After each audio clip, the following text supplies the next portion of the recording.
Becky. Hey, Jack, how are you? Fine, thank you. Good. Jody texted me just a minute ago and said that she and Pierre were running a little bit late. Oh, and Pierre did too. Okay, well, Linda was on, and then she had trouble with her visual, and so she went off. She's going to get back on again. Okay. So we need to get George on so we can get started. George was in the other meeting room, so I'll try to move Is he him. in the other meeting room? Yeah, for the closed session. He clicked Oh, on okay, it. but I need a quorum to open the meeting. No, I understand, sir. So let me just hop over there and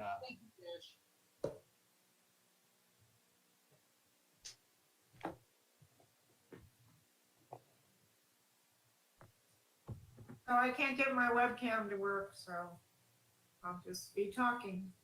Okay, Okay. well, maybe when we go to the closed meeting, we go to that other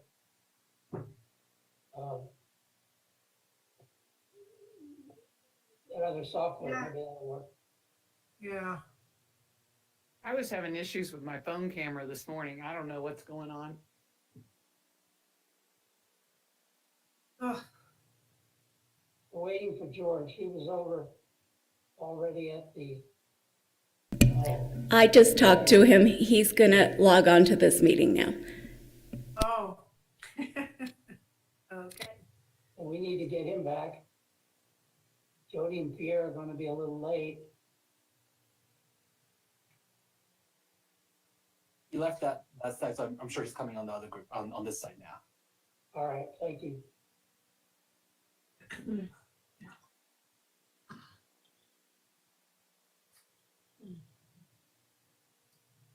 Okay. Can you hear us, George?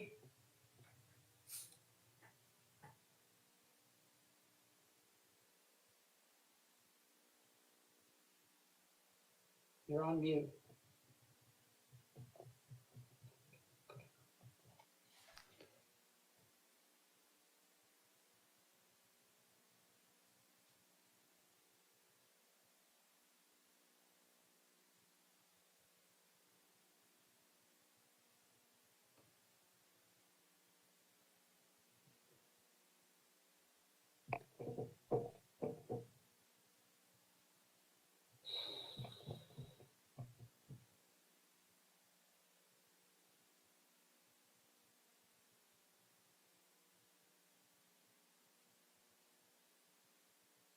George, you're logged in, but we don't see any audio or video.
Josh, maybe you can give George a call.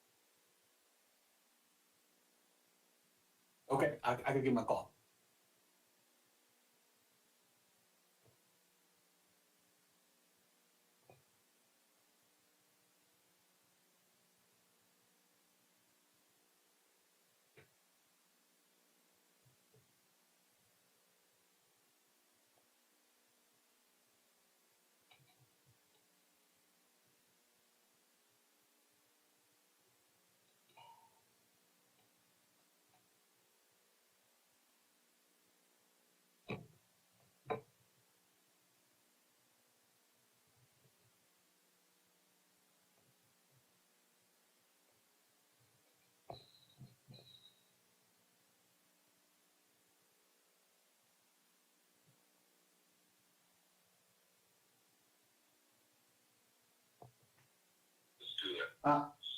Chair Sullivan, with your permission, I have him on the phone here.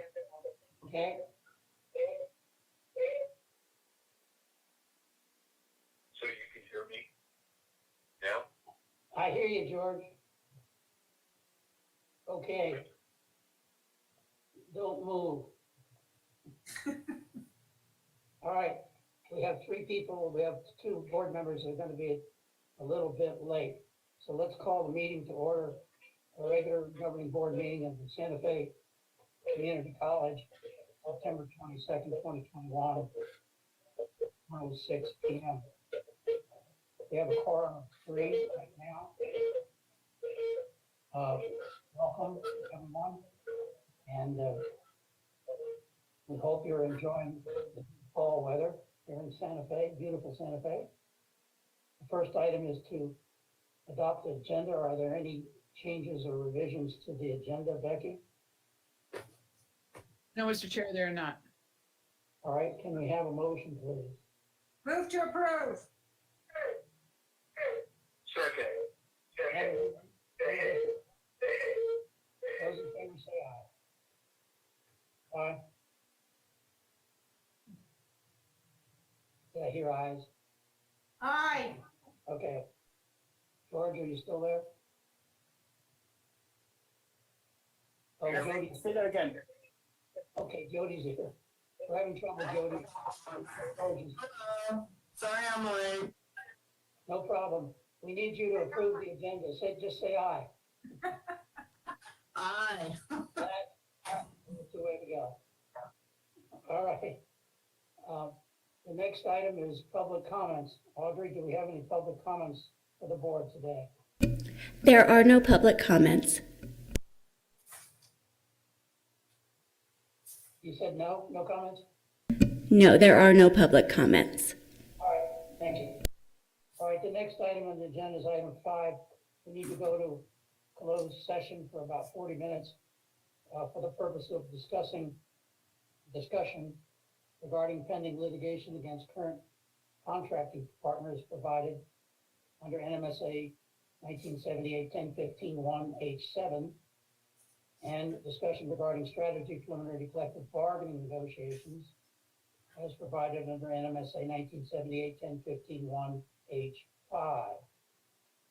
Can I have a motion to go into closed session? Move to go to closed session. Second. Moved and seconded, discussion.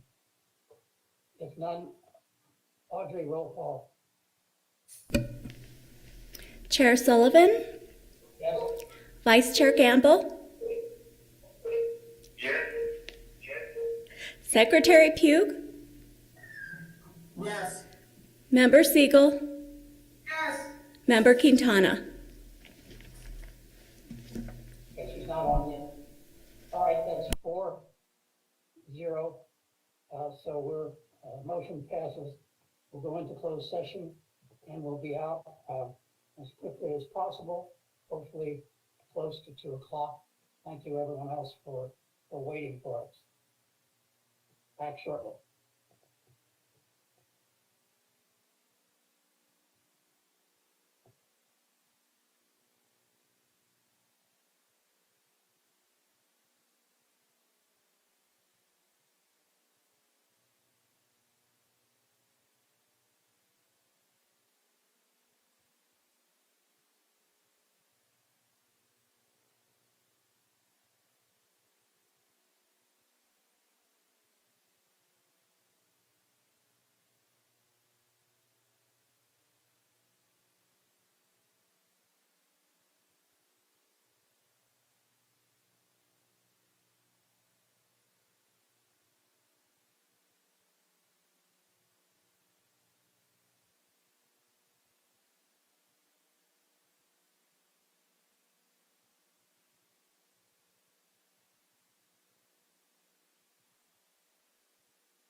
pleased at what we're doing in the sustainability areas.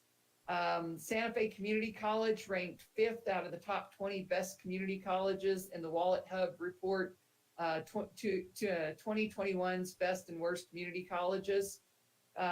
So this is always kind of a nice recognition for any colleges that get named in those guides. We've held 2 drive-up COVID clinics free to anyone in the community. They're targeting our students, all obviously, but they are open to anyone. The Student Success Group has launched a new student mentoring program. Through one-on-one interactions and group meetings, peer mentors serve as knowledgeable guides and provide access to people and resources. I know this is something that our board has been interested in for a while, so I'm really pleased to see that we've been able to launch this, and I look forward to giving you more information in the future about the success of the program. September is National Suicide Prevention Month. The SFCC counselors are sharing national and local resources with students and the campus community. And our campus services is offering a new round of telehealth support groups this fall, including general support, grief support, psychological support for physical illness, and building healthy relationships. There's been a lot of need for us to provide this service to our students. It's always a need, but it's been especially difficult during the pandemic. And so I think we've been very successful with using the telehealth model. We are also doing in-person sessions with students who would prefer to meet that way. Excuse me. The massage therapy program students are offering $25 massages through October 16th for anyone who's interested. And the college's Art on Campus Action Committee coordinated an exhibit of the New Mexico School of Art student work featured in the main lobby through September.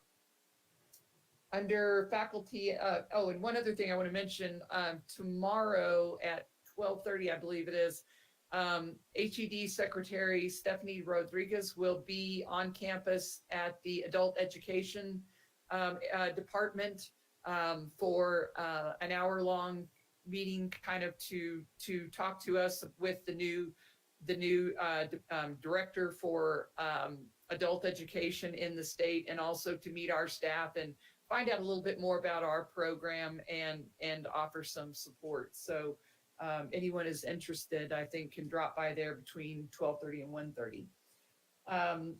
Under faculty and staff, photography head Will Wilson, who is a member of the board of directors of the Co Center, was featured in the exhibit Get Hands On with Co, which was presented in First American Art Magazine.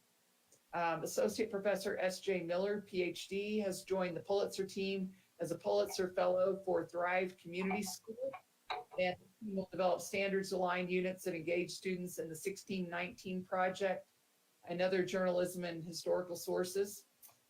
Emergency Medical Services Institute Program Director Sahej Khalsa presented at the National Association of EMS Educators Symposium, where he facilitated a workshop discussing equity and inclusion in EMS.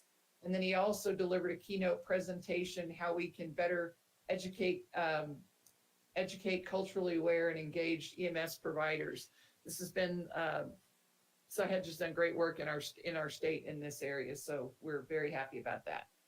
Under local and statewide bonds, I'm going to focus on the ceramic studio because we have movement on this project and we're getting very close to completion. And as you'll notice, many of these other projects are stalled out for various reasons, including not being able to get the supplies we need, waiting for bids, and other various and sundry things that delay construction projects. But the ceramics new classroom passed the fire marshal's inspection, and the procurement of equipment is now ongoing. So that's a big step, and we're one step closer to being able to finish this project, which has kind of been in the works for a really long time.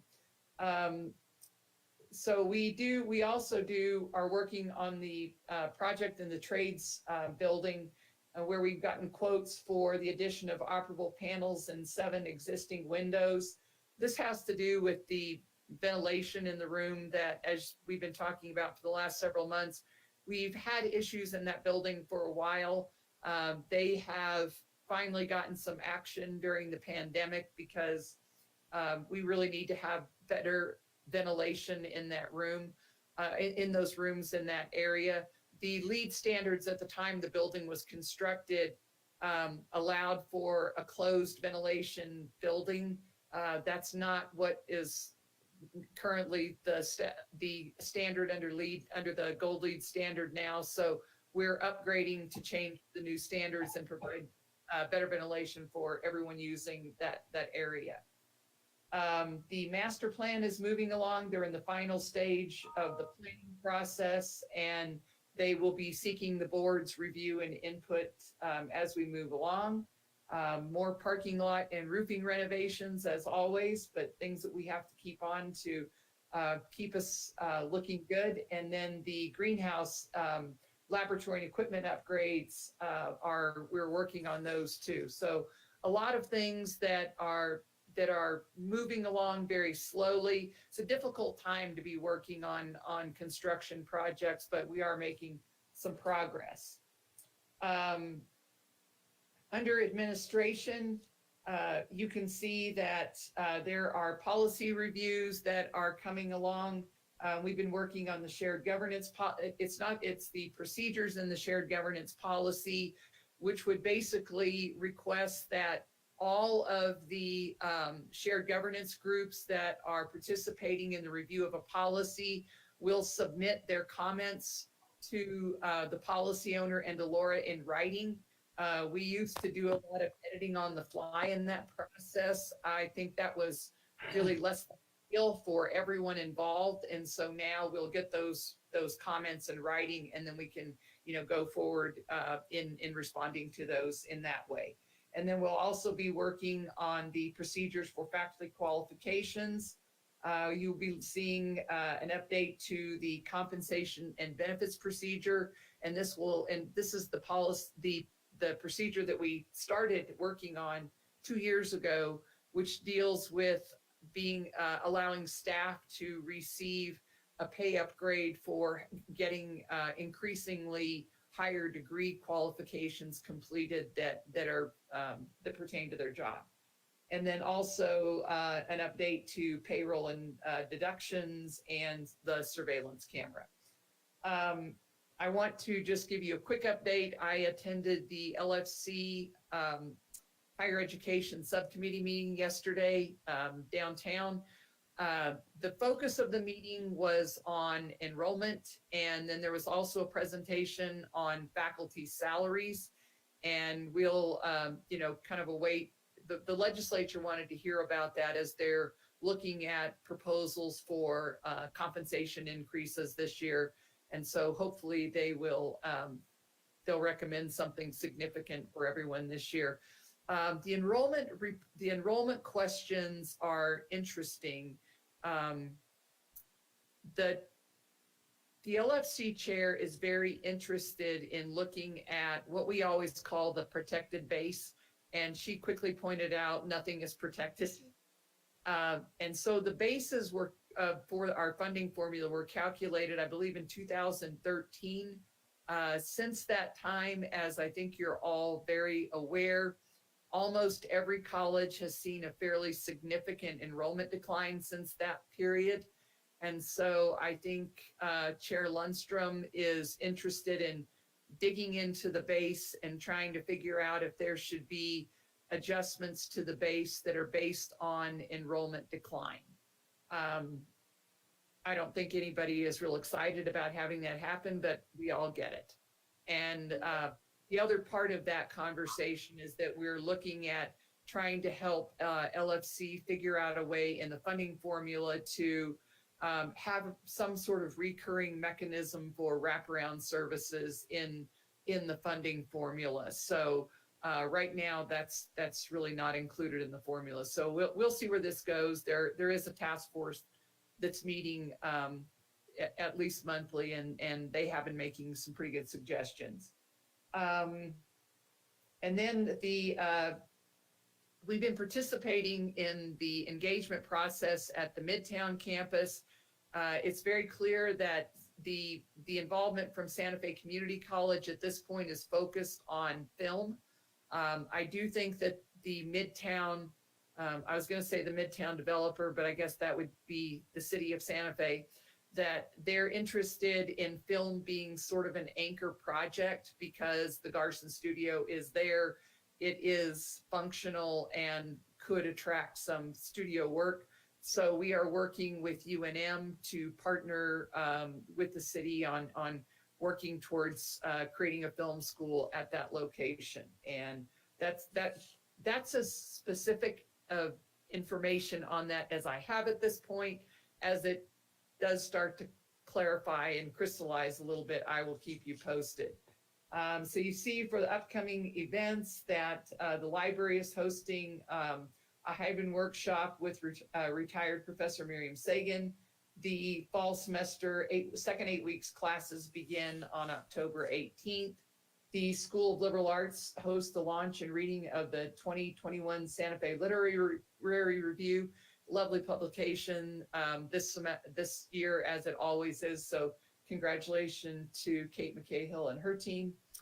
On October 22nd, Employee Development Day, the college will be closed. On November 9th, spring credit registration begins, and then the college is closed November 24th through 28th for Thanksgiving break. So, Mr. Chair, that is my report. I'm happy to answer any questions anyone might have.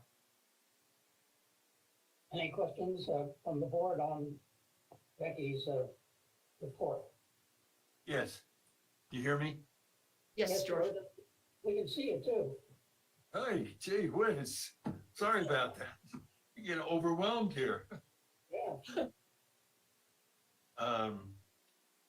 It of course is always nice to get publicity that celebrates the community college.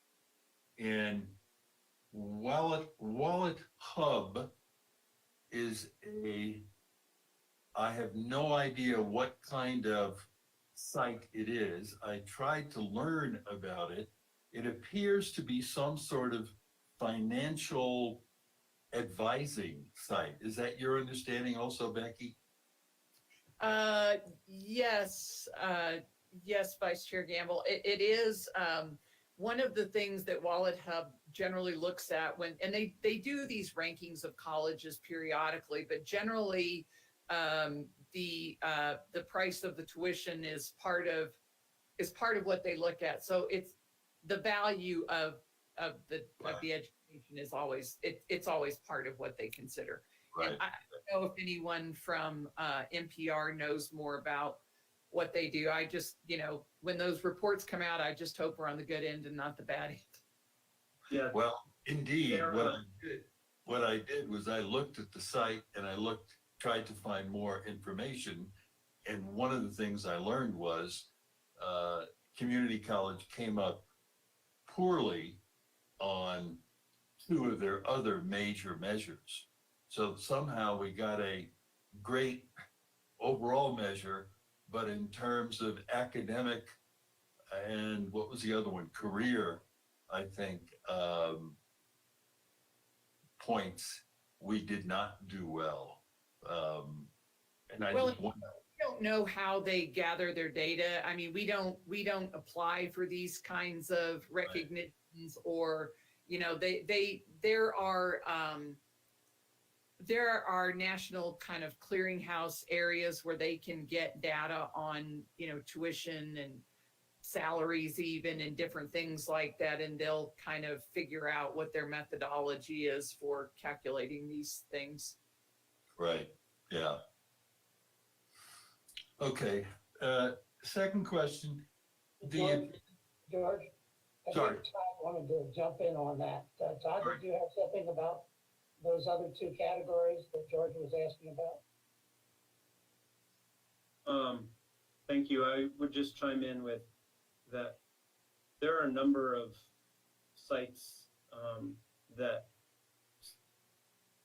kind of gather this information, but Wallet Hub itself is primarily a financial advisory.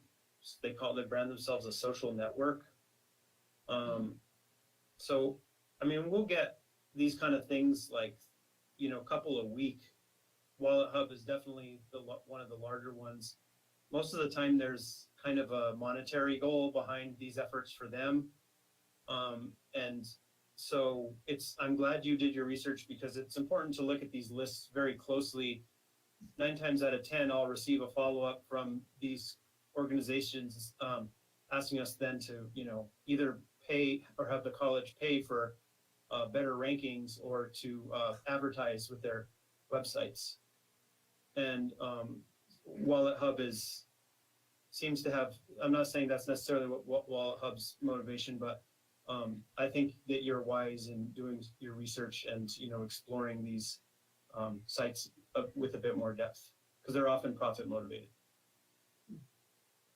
Thanks, Todd. Okay, George, other question?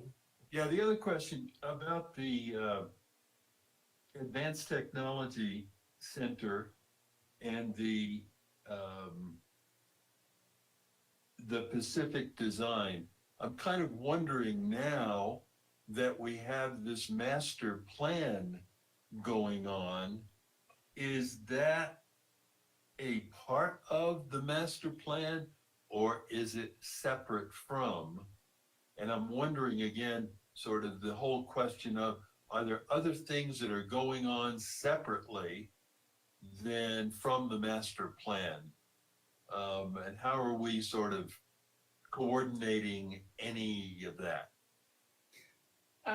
That's a great question, Vice Chair Gamble. So yes, this project was started before we really got into the throes of the master planning process, and it got started.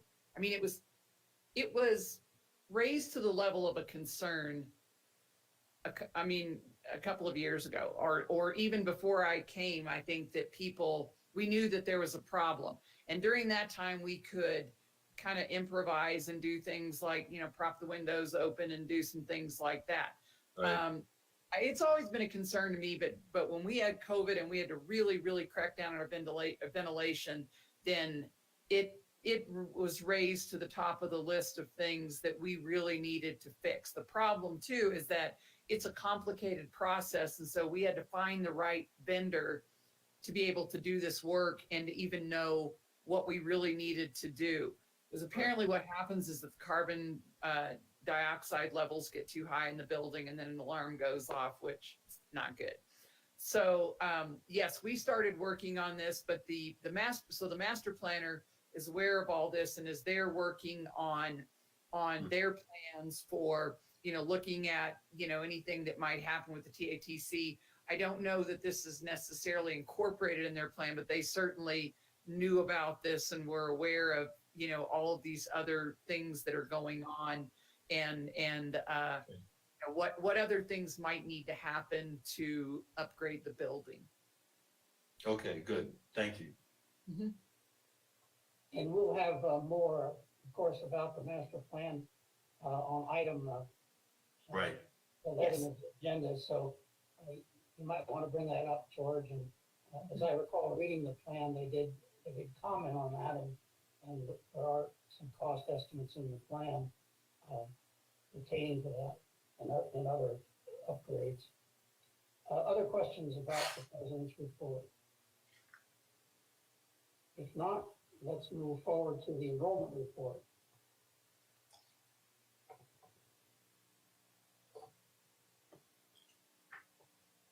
Good afternoon. Good afternoon, Chair Sullivan, members of the board, President Rowley. I hope everyone is having a great day. This afternoon, we're going to be presenting the fall 2021 in comparison to fall 2022 enrollment reports. I'm happy to report that we are up 3% on student headcount. If you see here on the fall 2021, the green 3% shows us just up about 100 students compared to this time last fall semester. We are down just slightly, 3% in student credit hours, but we have to remember that the fall 2020 numbers are at end of term numbers. So we still have quite a bit of time with our second 8-week classes that are coming up here in October. October 18th will be the start of our second 8-week classes. Our faculty are working rigorously on looking at their schedules and looking at the degree programs and identifying courses that are appropriate to teach in an 8-week session and that would be necessary for our students who are currently enrolled and or those who may be needing to return to complete any type of degree requirements. With regards to our race and ethnicity, you'll see everything is very much similar to what we had reported at our last meeting. Nothing too significant to report at this particular area at this time. Our age group, again, very similar to what we've reported before. I think you'll see the biggest jump has been with our 65 and older population for this fall semester in comparison to last fall semester. We have had slight drops in other areas, but not as significant as the increase with our 65 and older. I'm also very excited to report that we have had a 1% increase in our male population. We've been a little concerned over the last few years as we've seen a slight decline in our male population in comparison to our female. And this was just reported this morning, actually, when we took a look at it, that we've had that 1% increase. So that's positive momentum and moving forward as we continue to strive to enroll additional male students. When we take a look at our student type, we have had a slight increase in our returning students. Our returning students are those who may have stopped out for one semester and now we're returning back. This could very much be because of the pandemic, and they may have started in the fall of last year, stopped out the spring, and now returned this fall semester. It could be students who have returned over the last several years as we've been running several campaigns on reaching out to students and encouraging them to return back to college and letting them know about all the resources that are available in effort to help them fulfill their degree requirements or their educational requirements. We've also had a slight increase in our new students. These are new to SFCC. We're very excited to see that number increase, as well as really holding strong on our transfer student population. In the beginning, we were really happy to see that maybe during the pandemic, we were able to provide as a service and a resource to students who may have been out of state and are returning to New Mexico for one reason or another and are coming to our institution, but this number continues to rise. And so we're very happy to serve all of our transfer students as we continue to see an increase in that enrollment. As we've discussed before, the credit load is really significant with regards to the credit hours that students are taking. We are holding strong at 18% of full-time status, that's 12 credit hours or more. 29% for 6 to 11 credit hours, and then 53%, and we've increased here, and this could very well be correlated to our 65 and older increase of populations, 53% of those who are taking 0 to 5 credits. So we're really excited about students maintaining full-time status. I think it's really important for us to remember that we started registration 7 weeks later than what we did this time last year. We're at the 23rd week of registration for the semester. So the red numbers on the left, 3,817, that was the student headcount enrollment at the 23rd week. The numbers on the right, 4,014 is our enrollment of where we're at today at the 23rd week of the semester. So we're really happy to see that progress moving forward.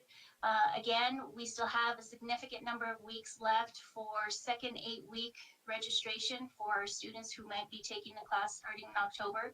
So we're very confident that that number not only in head count will increase, but most definitely in student credit hours. I'd also like to report that our financial aid applications have remained constant in the sense of those who are degree seeking and eligible for financial assistance. We have had a significant number of awards. Our first main distribution went out last week. We have awarded over $154,000 in opportunity scholarships, and that's to 300 students. That is almost double the amount of students who we had awarded by this time last year with opportunity scholarships. So we're really excited about that. And much appreciation goes out to all of our financial aid staff for working vigorously on that. 2 main highlights that I'd like to share that we've been doing for all of our students. One most significant is the Student Wellness Center. We just recently created and consolidated a number of our services into one space called the Student Wellness Center. And located in this space is accessibility services, counseling services, and community resource coordinator. All three services are provided in one centralized location, easily to access in a very private area as well if students feel that they need that confidentiality. And it's in a very warm, welcoming area. And we encourage all of you to go by and take a look at this wonderful center that has been created by the awesome staff who is housed there. They're very confident that this is a great space for all those services that are being provided, and they've already had a lot of in-person and virtual traffic in this particular space. So we're very excited to be able to provide that. And then also, as President Rowley had mentioned, we have amazing peer mentors. We have 3 this semester. We are piloting it this semester with new students only. Each one of these peer mentors is assigned about 180 students. Each week, not only are they going through some significant training, they are sharing that information with their students through means of email and telephone calls, and they have received some great responses, and I hope to bring them to meet you all maybe in the next couple of meetings. But they are working 10 to 15 hours a week. We meet on a weekly basis as a team and talk about some of the challenges and opportunities, and they're doing just such an incredible job. With that, I'd like to actually pass it over to my colleague Marcos Maez, who's going to talk to you all a bit about all the wonderful things that are going on in recruitment and dual credit. Thomasina, thank you very much for that introduction. I appreciate that. So, Chair Sullivan, members of the board, and President Rowley, the first thing I want to talk about is our dual credit numbers. I believe last time that I was here and I was talking about our numbers, I was confident that we could get to 700 registered dual credit students. And I thought that was going to be a very successful semester for us, given the fact that we have lost a couple of our dual credit cohort classes due to instructors leaving the high schools and us not being able to yet fill those classes. So I thought if we get to at least 700 registered dual credit students, it was going to be a success. Well, I am happy to report today, as of this morning, we are at 783 registered dual credit students. We are this close to 800. I am ecstatic, I am thrilled, and I'm just so happy and honored and grateful to our illustrious partners that we have, our over 20 dual credit high school partners, that they continue to work with us the way that they are. Even though a lot of our classes are still online, there are a lot of the face-to-face cohort classes happening right now, but a lot of that enrollment is just students signing up for our regular SFCC classes. And I'm just so happy to see that number. And I really hope that at our next board meeting, I can report that we have hit that 800 registered dual credit student mark. So we're really, really close. Now, regarding recruitment and outreach activities, first, I want to touch base on the high schools. In case anyone's wondering, is SFCC going to the high schools this semester? The answer is yes. We are actually moving very fast and furiously at our high schools. We are already having standing visiting hours. So every single week at Capitol High School, every Thursday for 2 hours, SFCC staff will be there assisting students with the admissions process, dual credit, and many other things. We're also in the process of finalizing dates with Santa Fe High School, where we'll be doing that as well. And that's really important because we want to make sure that the students at these high schools, the staff and faculty, that they are aware that SFCC is that constant presence. And pre-pandemic, we started this initiative back in 2017, and we started to see the number of high school matriculation from SFPS graduates to SFCC. We actually saw those numbers increase, and that was really exciting. So it was really important to us to bring that back. Also, we brought back our Ticket to College workshops, where we actually work with the high school students on the high school campus and assist them with placement testing. So we actually provide them with placement testing at the high school, and we proctor that. And we also assist them with completing their FAFSA. 2 big significant check marks that they can check off while they're still at the high school campus. So we're so happy that we can bring both of these back to the high schools. Also, We are working with recovery. Our student admissions counselor is in the process of reaching out to the city of Santa Fe County, their HR folks, and are also reaching out to Santa Fe Recovery to see if we can gauge some interest, like we have in the past, of seeing if we can get their employees to want to take some classes at SFCC. We were in the process, especially with the city, pre-pandemic, of getting to see if we could create some cohort classes with them the way we had with the county in 2017. Once the pandemic hit, those conversations stopped, understandably so. We're hoping that we can resume those, and my student admissions counselor, Daniela Gudale, who's amazing, is in the process of seeing if we can reopen up those conversations again. So that's our high school students in the high schools and all that activity going on, and also trying to really reach out and see if we can get more of our adult students to take classes and enroll at SFCC. And a big way of doing that is seeing if we can actually have some type of cohort, or if not, see if those employers would be interested in assisting with tuition assistance for those population of folks.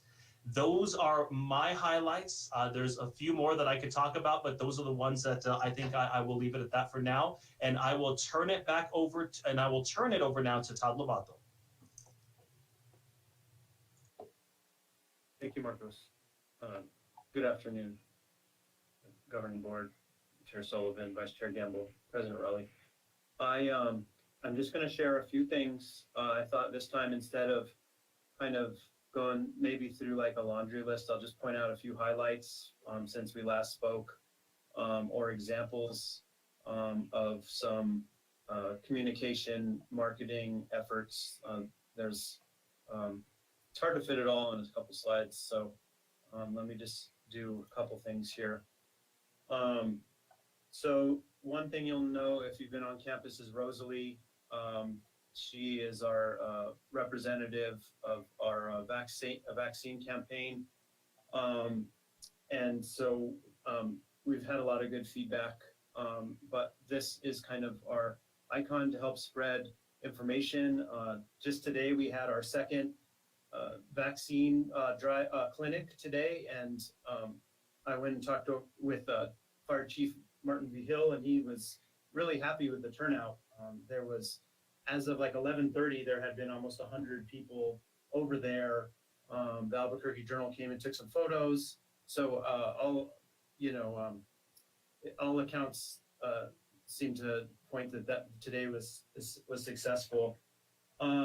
I'm just showing you a few examples of some advertising placements. There's one in Greenfire Times. We have some very kind of in the schools banners going on. On the bottom left, you'll see Automotive Technologies hung a banner at Eco High School.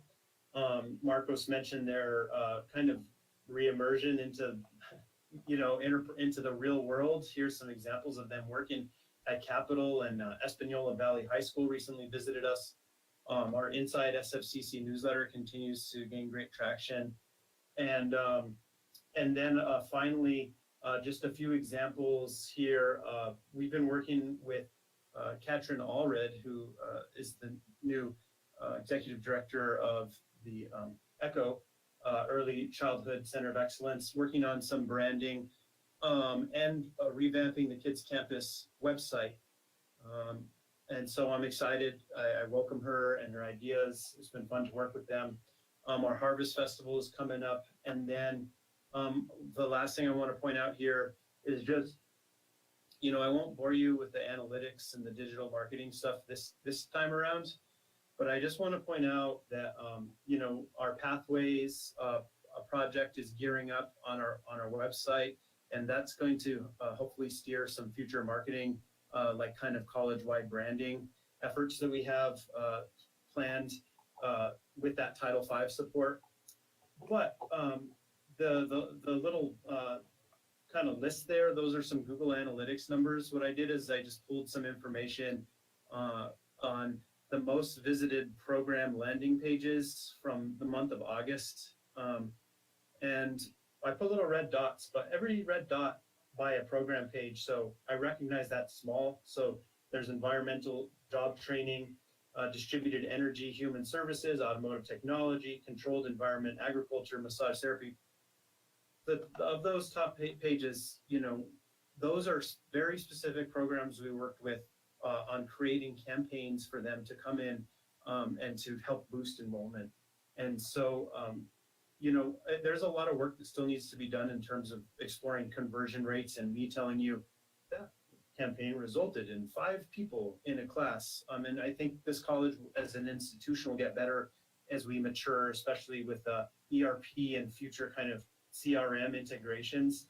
But I just wanted to point out that these, what we're learning right now, and you know, if the kind of a question is, what are we doing differently, or what's new? You know, an answer to that from me, one of them is that, you know, change takes place in the margins, is one of my, you know, finance instructors used to love to say. And this is where I see change happening. And so we're able to really target in, you know, audiences, draw them in, and bring them to places, in kind of putting in a very crude way. And now that that's getting more sophisticated, we're working really hard on making those connections, making those conversions, and turning those people into students. So a lot of kind of our broad marketing efforts over the years, I think, have shifted, you know, from kind of maintaining like a brand standard, which of course still exists, but also into really deep segmentation, where we're trying to connect specific people, members of our community, with what their interests are, or what their possible interests are. And so that's enough from me for right now. But I look forward to any questions, and appreciate the opportunity to share. Thank you, Todd. Any questions on the enrollment report? Yes. Two things. Both Marcos and Todd, or maybe Thomasina, the issue of dual credit. What do we know about, to get the high school students involved in dual credit is certainly one of the goals. And I believe the second goal of that is to get them into college after they graduate. Do you get data on that second step? That would be nice to see at some point. And sort of over time, you know, is that effective? How effective is it? I mean, it's great to increase the numbers. And then the question is, how effective is that in getting students to move on? Thank you very much, Board Member Gamble, Chair Sullivan. I am happy to answer that question. So yes, we have started to do more of an aggressive outreach push to our dual credit students who are going to be matriculating, or seniors in high school who will be graduating from high school, and we're hoping will matriculate to SFCC. One big way that we're doing that is we're able to run reports of who our dual credit students are. So for example, in May or April of last year, or this past year, I should say, we were able to run a report of all of our dual credit students who took classes from the last academic year. And we were able to see, based on graduation dates, which of these students were high school seniors. From there, given the information that's provided to us on that spreadsheet, we're able to send out text messaging to these students, letting them know that in some cases, you are just a semester away from earning your certificate, or you are just a year away from getting your associate's degree. Also, we can look at how many credit hours a lot of these students have left for a certificate or degree. And if they are just that close to finishing, we can also reach out to by phone call, email, and have that personal touch, that one-to-one, and just inform them that, hey, you are this close to completing. Why not matriculate? Why not finish with SFCC when you graduate from high school? So we really rely heavily on that report. It's very helpful. It provides us with phone number, address, email, and we can use the CRM system that we have to really reach out to these students in a variety of ways. Okay, good. That's great. And I guess it would be nice to compare sort of over time to see what kind of, obviously, you're making great efforts to increase the number of students who are doing dual credit. And it would also be nice to see over time, what proportion of them are going on to either community college or other four-year schools. Both of those are significant. Second question, and maybe, I don't know if Becky knows this, who knows this, the vaccination clinics, who comes to them? Is it students by themselves? Is it students and others? Is it students with their families and or friends? Any idea? Anybody? I'll Go ahead, defer to Todd. Becky. Well, Go. my window looks right on out. This is not going to be the most scientific answer, but I watch the traffic all day. My impression is that it's a lot of drive-up traffic, and so we share it. We make sure that we're getting this information out to our students.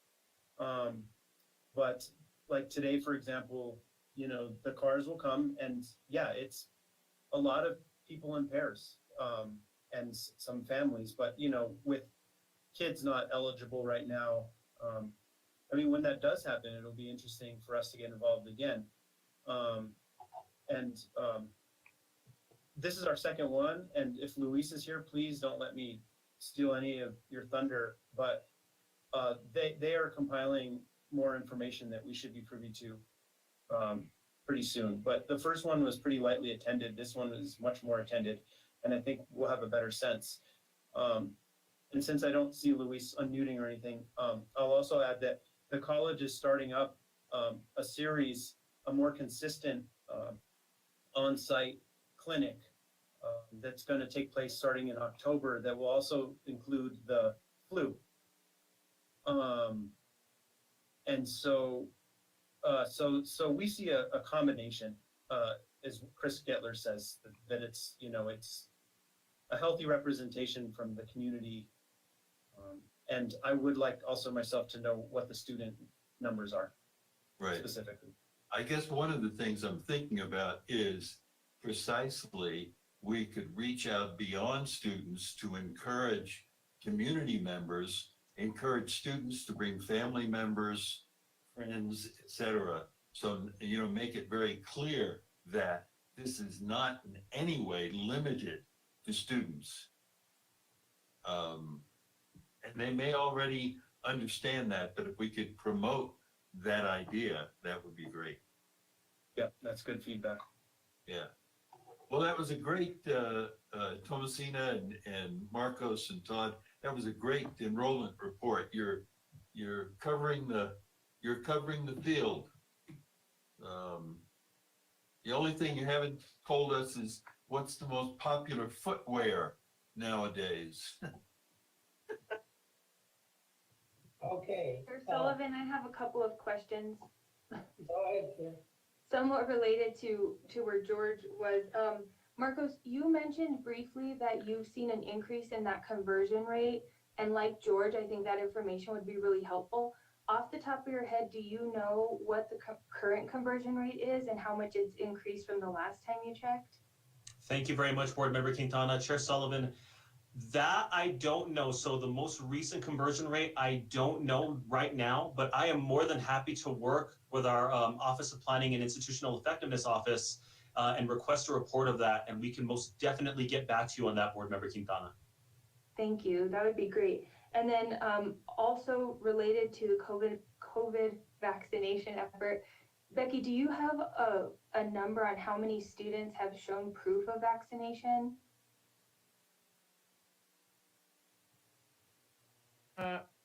We do.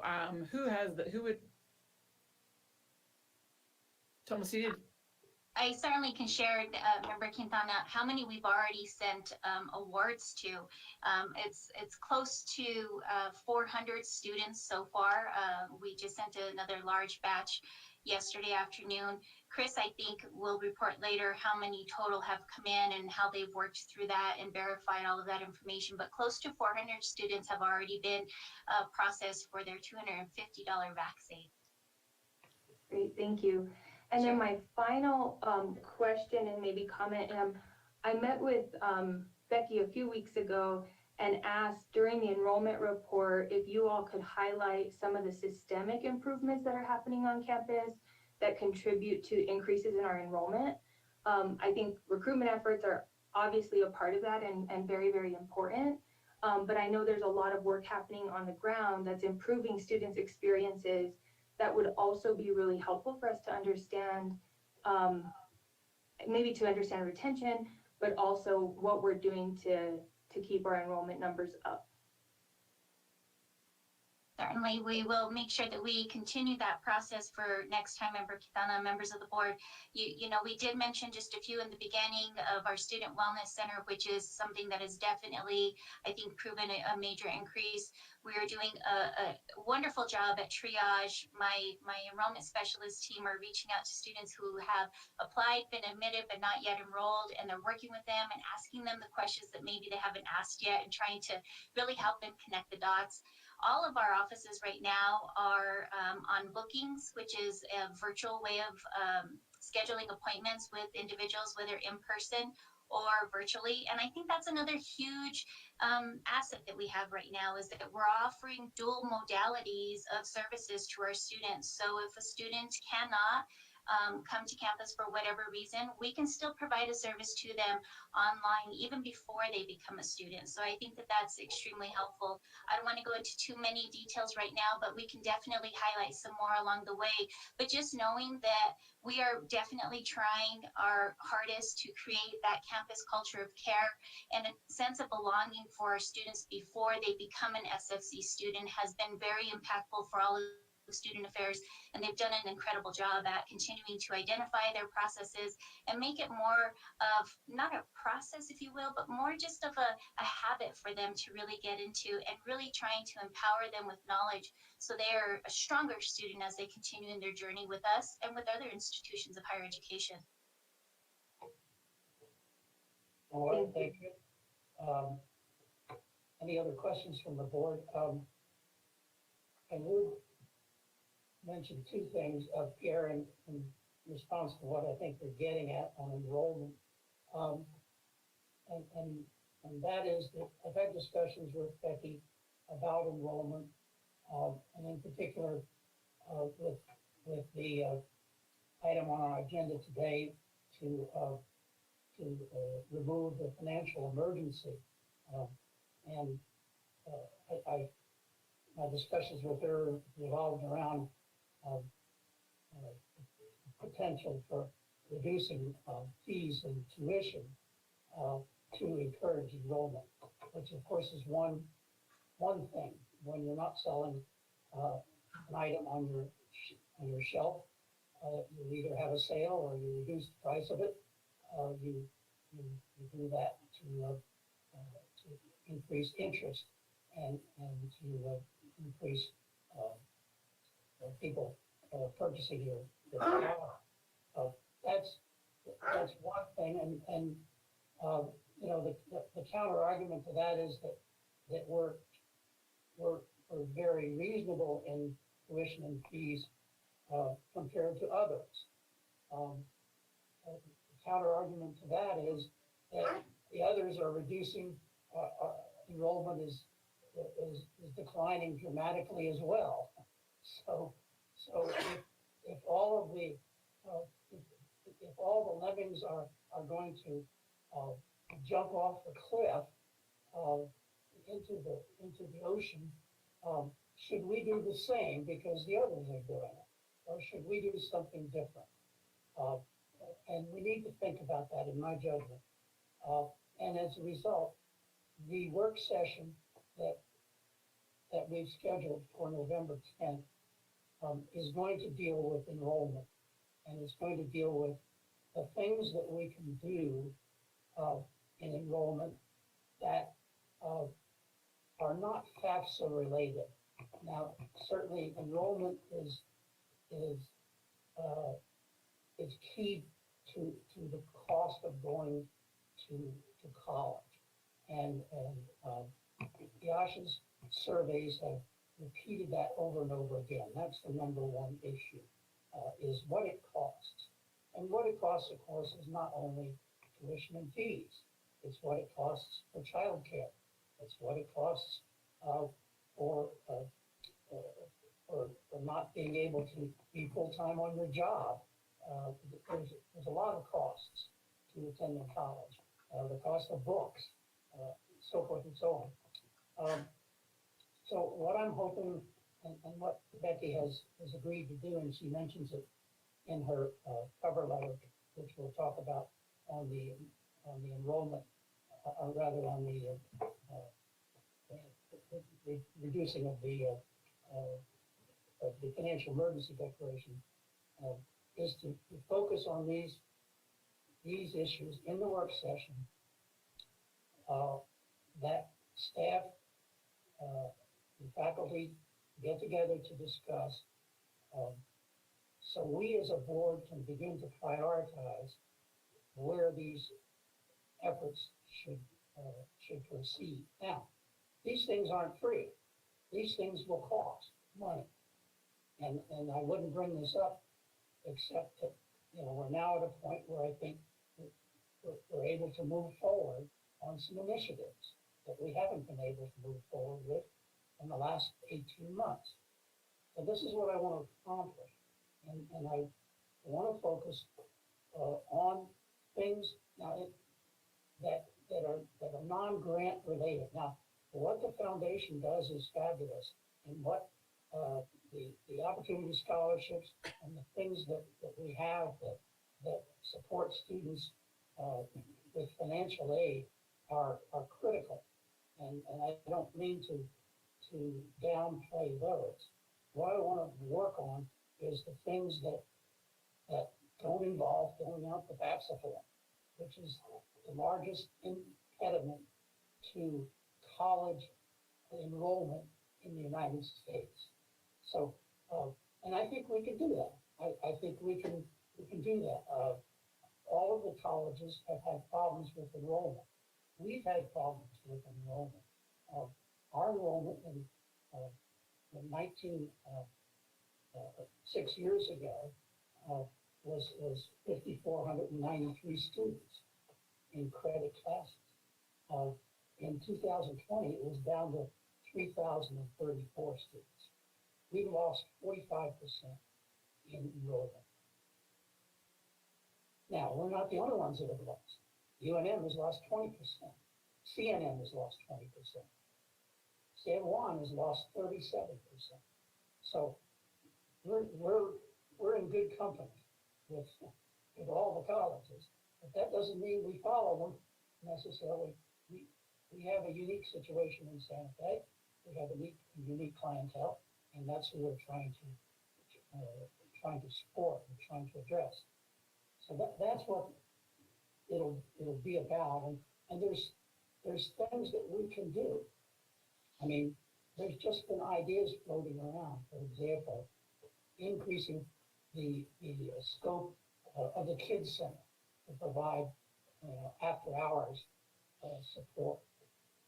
That costs money, but you don't have to fill out the FAFSA form to do it. I mean, opening up the campus further. Sure, it's got some questions, some health questions, but the more we open up the campus, the more people are going to come back to Santa Fe Community College. We'll get to a couple of others when we get to the master plan that I'd like to focus on also. The master plan has a couple of super good ideas that we're involved in.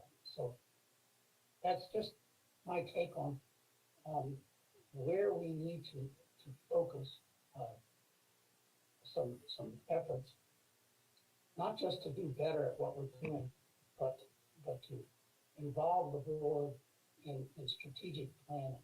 And finally, speaking of strategic planning, you're all aware that Senator Heinrich has submitted a bill to provide funds to higher education to achieve retention and the senator is quite focused on retention as well.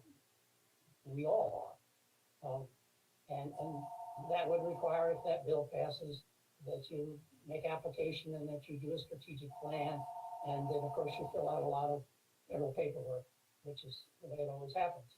But nonetheless, the concept I like, and I'd like to ask our enrollment folks, as things change, in addition to enrollment, I'd like a brief report on retention. Enrollment is one edge of the double-edged sword. And if you're not careful, that other edge of the double-edged sword will bite you. So, and you can get them in the front door, but if they don't stay, then you haven't achieved your objective. So if we could, as things change, and you may not want to have that report in every meeting, but a retention, I think, is something that we also should focus on as a part of enrollment.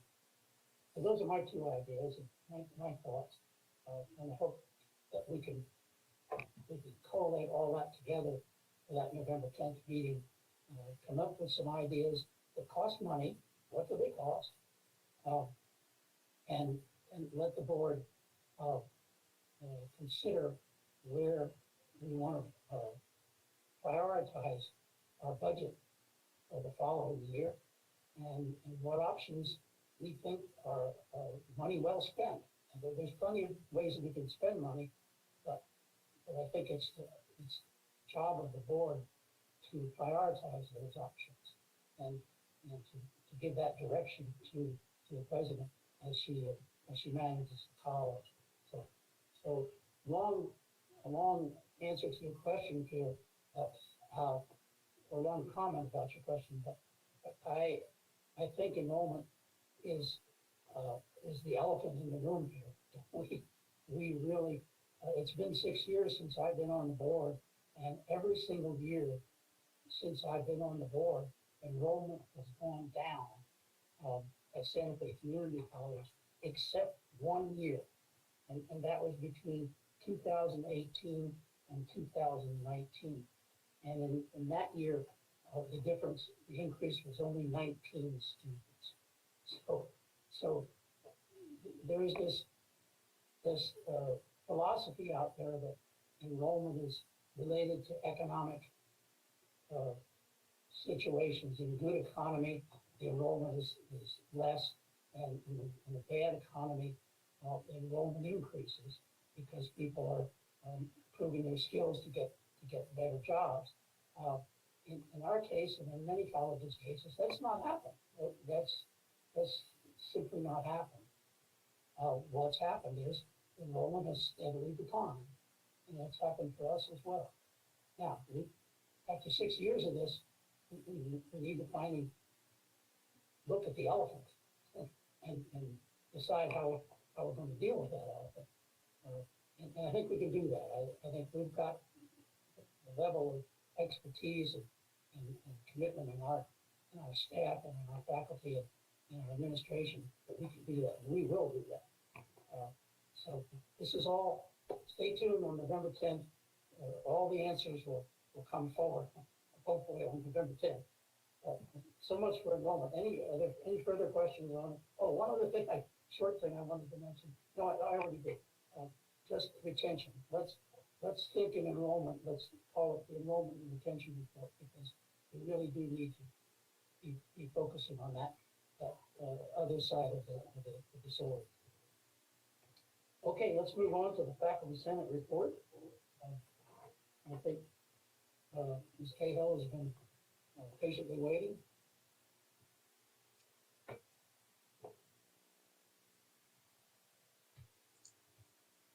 Hi there, everyone. Yep, I'll get started right away. First, I'll share my report, and then I'll stand for any questions you have about these updates or minutes or any other matters.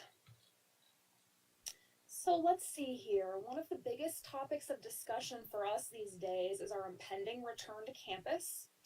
Many faculty have already returned and are working productively with academic leadership and on-campus security to ensure that classrooms are clean and safe, materials are available, and structures are in place for accessing everything from printers and copiers to coffee. As the COVID situation continues to evolve, we're fully aware that these faculty are risking their lives to serve our students. We commend their courage and their commitment, both born of passion for the subjects they teach. As such, we're continuing to grapple with issues surrounding our collective return to campus. Every department has its own needs, of course, but the consensus from our academic leadership is that we'll need to prepare to return to some semblance of normalcy and on-ground offerings come springtime. Ultimately, though, we're also certain that a robust online curriculum is here to stay in a major way for most departments, even as we begin to welcome students back on campus. In other news, we'll be sending 4 faculty members to this year's Hispanic Association of Colleges and Universities annual conference. Those participants will be Tony Kaufman, Emily Stern, Charlie Schultz, and Edith Danielson. We look forward to learning about these folks' findings following the conference. Faculty are also working in tandem with academic leadership to form this year's Rank Advancement Committee, wherein faculty can apply to advance their professional rank from assistant professor to associate and associate to full professor, etc. We're eager to see our faculty gaining credit where it's due, and we're grateful to the administration for working collaboratively with us to empower faculty and honor the myriad professional efforts they make to improve their teaching, foster community here at the college, and use their professional know-how to strengthen systems within Santa Fe. At week 5 of the fall 2021 semester, faculty are busier than ever. Program review is underway for many departments, and assessment efforts are ramping up across the college. Faculty are aware of the board's impetus to streamline pathways to graduation for our students, and many of us have begun the process of working within our departments to evaluate our curriculum structures and to streamline them as is reasonable. We recognize that it's imperative our students have direct, timely routes to graduation, but we're also committed to maintaining the integrity of our programs and the academic rigor within our classrooms. Teaching in one of the lowest ranked states for child welfare, we and our students face unique educational hurdles, and acceleration is not always a fair or judicious option. Instead, we ask for the board's and the administration's support in empowering faculty to take the lead in deciding what will work best for our students without compromising the quality of our instruction, the efficacy of our curriculum, or the eventual outcomes for our student body. Meanwhile, our sections are full and our weekdays and weekends are crammed with grading, evaluating, teaching, and learning. Despite the troubling events in the news and the rising COVID case rates in our state, we faculty remain deeply committed to serving our diverse and ever-changing student body. Lastly, we're eager to host board members Gamble and Sullivan at a faculty senate meeting later this semester. We'll also be hosting Marcos Maez and Nikki McKay at this Friday's meeting, where we'll discuss dual credit efforts at SFCC and the role of the dual credit student in the college classroom. The Vice President of Academic and Student Affairs is due to join us on October 8th. Well, that about wraps up my report, and I'm happy now to take any questions anyone has. Questions for Kate? I have a question. If you can clarify for me, the idea that acceleration would lead to lowering standards, can you say more about that? Sure, I don't necessarily think it would lead to lowering standards. I think many faculty just feel that it's not the right option for some students. It's really important to offer acceleration options to some students for whom it might be suitable, but that can't just be the only way for everyone. Okay, and then is the acceleration, is the concern at the developmental education course level, or is it within the program once students hit the college level courses? I would say both. I mean, I think in developmental studies, especially where we're situated in the context of the country, it's really important to be able to offer students the option to take standard 16-week classes for the offerings which we have available. But I also think it works really well for many students to take bundled developmental classes. It just depends on the student and what they're coming to us with in terms of their skill set, their background, their language usage. I'm speaking more from an English department point of view since that's my representative department, but I also think acceleration is something to be strongly considered and implemented at the college level, and it also shouldn't be the default option for everyone. I mean, we always have to offer both options, but streamlined acceleration that maintains quality is the norm, I would say, here within the classes that I'm familiar with. It's never about compromising the quality, it's compromising the student's experience of learning. And some folks just need more time, and for others, the accelerated option works really well. Thank you. Does that answer your question? It does, thank you. Other questions for Kate? Kate, on your email that you sent to George and me with the questions for our meeting in November, I haven't seen any questions on it yet. Am I missing something, or is that coming later?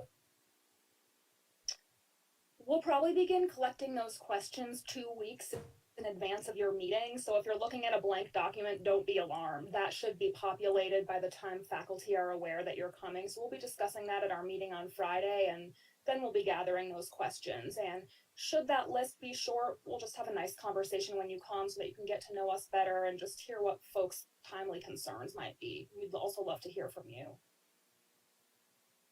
Okay. Kate, yeah, do you have any sense of how faculty who are teaching, I guess, the hybrid classes, any sense of how that's going? Generally, are faculty who teach a virtual class as well as an in-person class, is that generally stressful? Are people adjusting to that, or any sense of that from, I don't know, are you teaching any of those? Well, let me back up a second and just clarify what you're referencing. Are you referring to a class that has part of the curriculum online and then meets on ground? So it's sort of a blended online on ground? Or are you referencing classes where instructors are teaching to students who are both signing in virtually and there in person? Yes, the latter. Okay. Signing in virtually and in person. I am not teaching one of those, but we certainly have many faculty who come to Faculty Senate and share. We're really grateful for the support of our OIT department for giving us the infrastructure to make this possible. And like anything else, I'm certain there's a learning curve, but it's working really well from the folks that I've heard from. It's really accessible to people, it ensures equity, and it makes it possible for people to be getting what they need. In terms of the former hybrid option that I was explaining, that's something I am familiar with, and it's a terrific model where you meet with students perhaps less frequently, and then there's more what you don't have in meeting times you make up online. So both of those options I think are working really well. They're definitely the way of the future where our curriculum and online learning is concerned. Right, yeah. Okay, good, thank you. Okay. If there are no other questions, let's move to the staff Senate report. Good afternoon, everybody. Chair Sullivan, members of the board, President Rowley. Thanks for taking some time to hear us today for our staff Senate report. Things have been normal for us. We are still touching base on the 4-36 policy for compensation review. We are still in the mix with having discussions about donated leave. We're working with the Human Resources Department to gather information on the possibility of donating sick leave. They're working with Santa Fe Public Schools to see if that's an option for us. Besides our day-to-day back and forth agenda items, one new thing that we've brought to the agenda that myself, Megan, Laura, and Sabrina have really wanted to just kind of bring an atmosphere to Staff Senate that might be, I wouldn't say new necessarily, but something we're trying, which is an agenda item called On a Positive Note. And with that, it's an opportunity. Of course, we're going to get to the agenda items. We want to talk about what is important to staff, but on a positive note, really relates giving people an opportunity to bring up something in their lives that might not have anything to do with SFCC or might not have anything to do with agendas or topics that we need to discuss. It's an opportunity to talk to each other. I think the general idea is that if people are not on campus as they used to be, that this gives them an opportunity to talk about anything in their life that's positive, any good news, funny stories they might have encountered, just really an open window that when we have an agenda that doesn't quite fill the time we have for our meetings, gives people a chance to get to know each other a little better, talk about things that are funny and happy rather than only focusing on the day-to-day agenda. So with that, that is, unless Megan, unless you have anything to add to that, those are the new things or the continued things we're working on, as well as some new things we're approaching and trying to bring a more positive environment to Staff Senate. So if anybody has any questions, we're open for that. Or Megan, if you have anything to add. I just wanted to add once again the gratitude that Staff Senate has for the college looking at donated sick leave. It's a pretty revolutionary thing. It's something that Staff Senate's been focused on for a long time, and so that feels like a big win for the whole college. So thank you for that, and for HR's partnership on that. And I think that's it for me. Thank you. Questions on the Staff Senate report? If not, let's move to the student government report. Thank you. Thank you.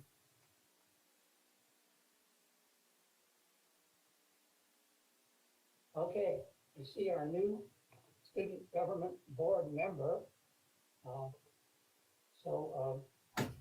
Who also will be sworn in today.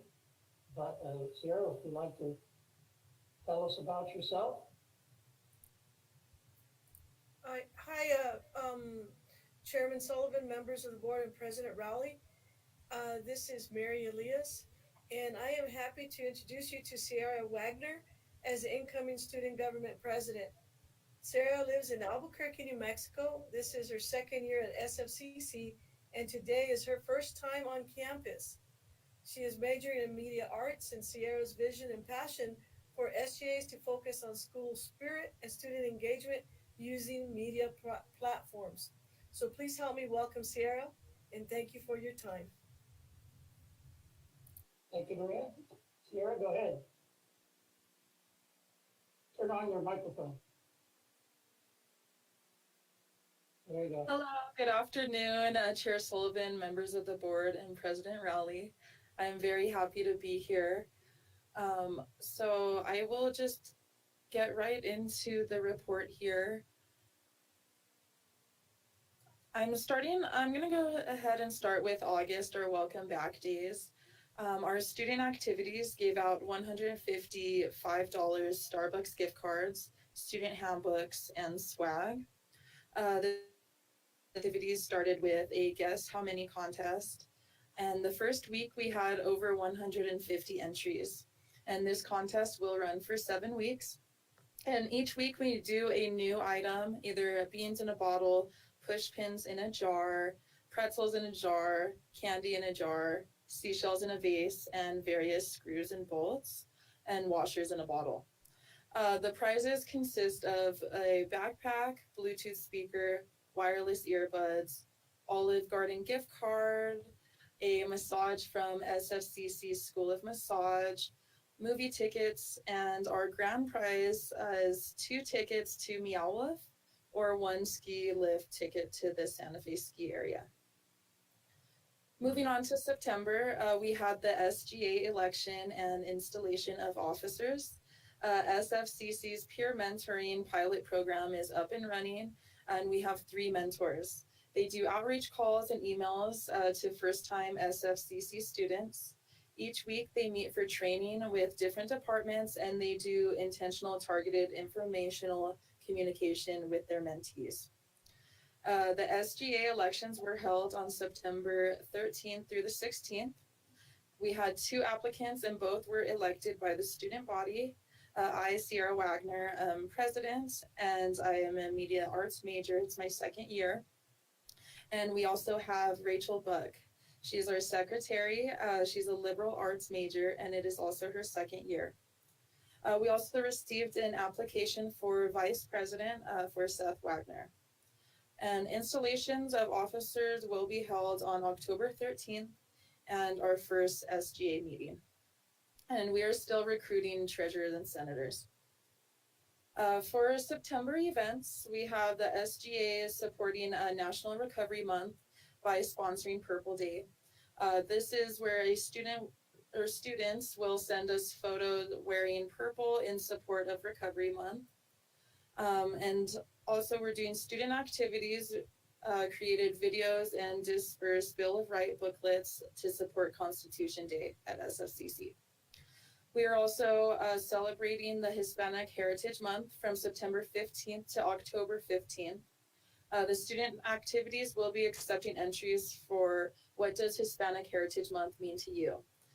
This is going to be done with videos, poems, images of art pieces, and traditional clothing. And we are also looking to either bring a fusion taco to campus or have the students go to the Santa Fe Place Mall to get 4 free tacos in celebration of this month, and that will be held on October 5th for Taco Tuesday. We're starting to advertise Student of the Month, and so hopefully we'll get a nomination for September soon. And so that is all on my end, and I now stand for any questions. Questions for Sierra? Okay, Sierra, while we're at it, if you would raise your right hand. Thank you. And repeat. I, Sierra Wagner, I, Sierra Wagner, do solemnly swear that I will support the Constitution of the United States of America I do solemnly swear that I support the Constitution of the United States of America and the Constitution and laws of the state of New Mexico, and the Constitution, state of laws of New Mexico, and that I will faithfully and impartially discharge the duties and that I will faithfully and impartially discharge the duties of the office of member, Santa Fe Community College Board, of the office of member, Santa Fe Community College Board, Santa Fe, New Mexico, which I am about to enter, Santa Fe, New Mexico, which I am about to enter, according to law and to the best of my ability. according to law and to the best of my ability. So help me God. So help me God. Congratulations. Welcome. Thank Ms. Buck, congratulations and welcome to you. Would you like to? Yes. We don't need to swear you in. Yes. Can you hear me? Yes, we can hear you. We don't need to swear you in. I was just saying if you would like to. Oh, you don't?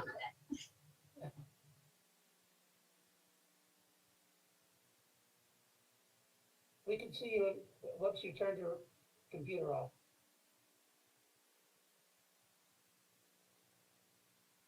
You're on mute, Rachel, but we can see you. There you go. I'm having trouble hearing you, sorry. Can you hear me? Yes.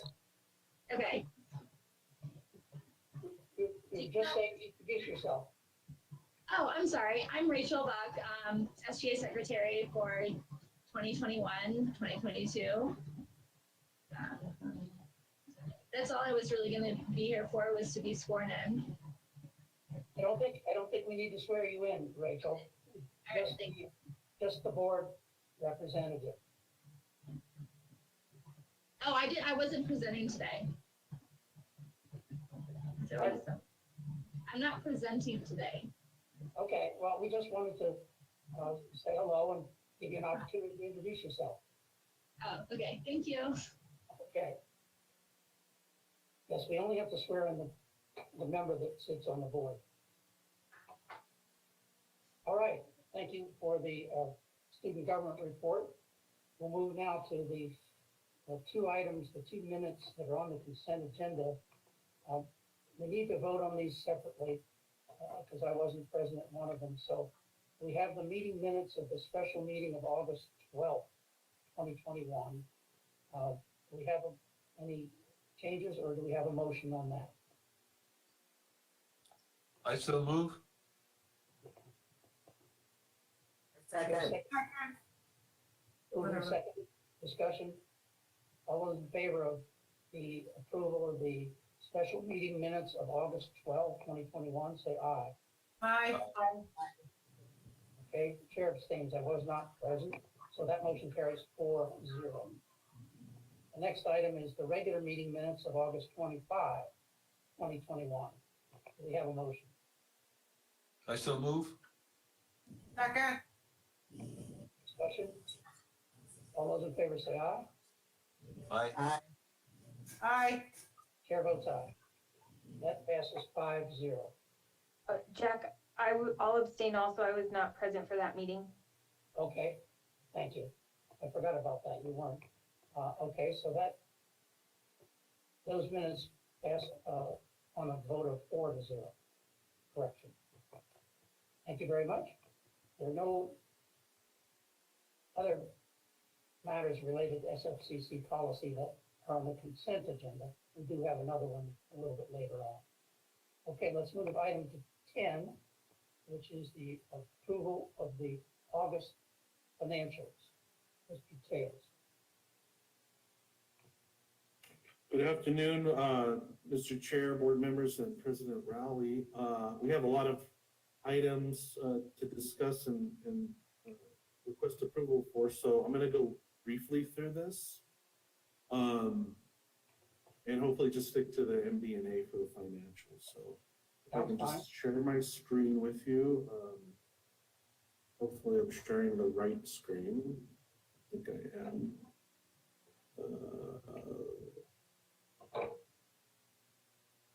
Tell me when you can see it, if you don't mind.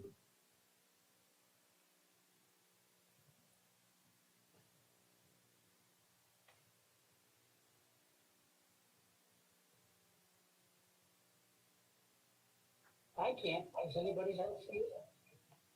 Not yet. Okay. Okay, hang on 1 second. Mason, can you like unshare?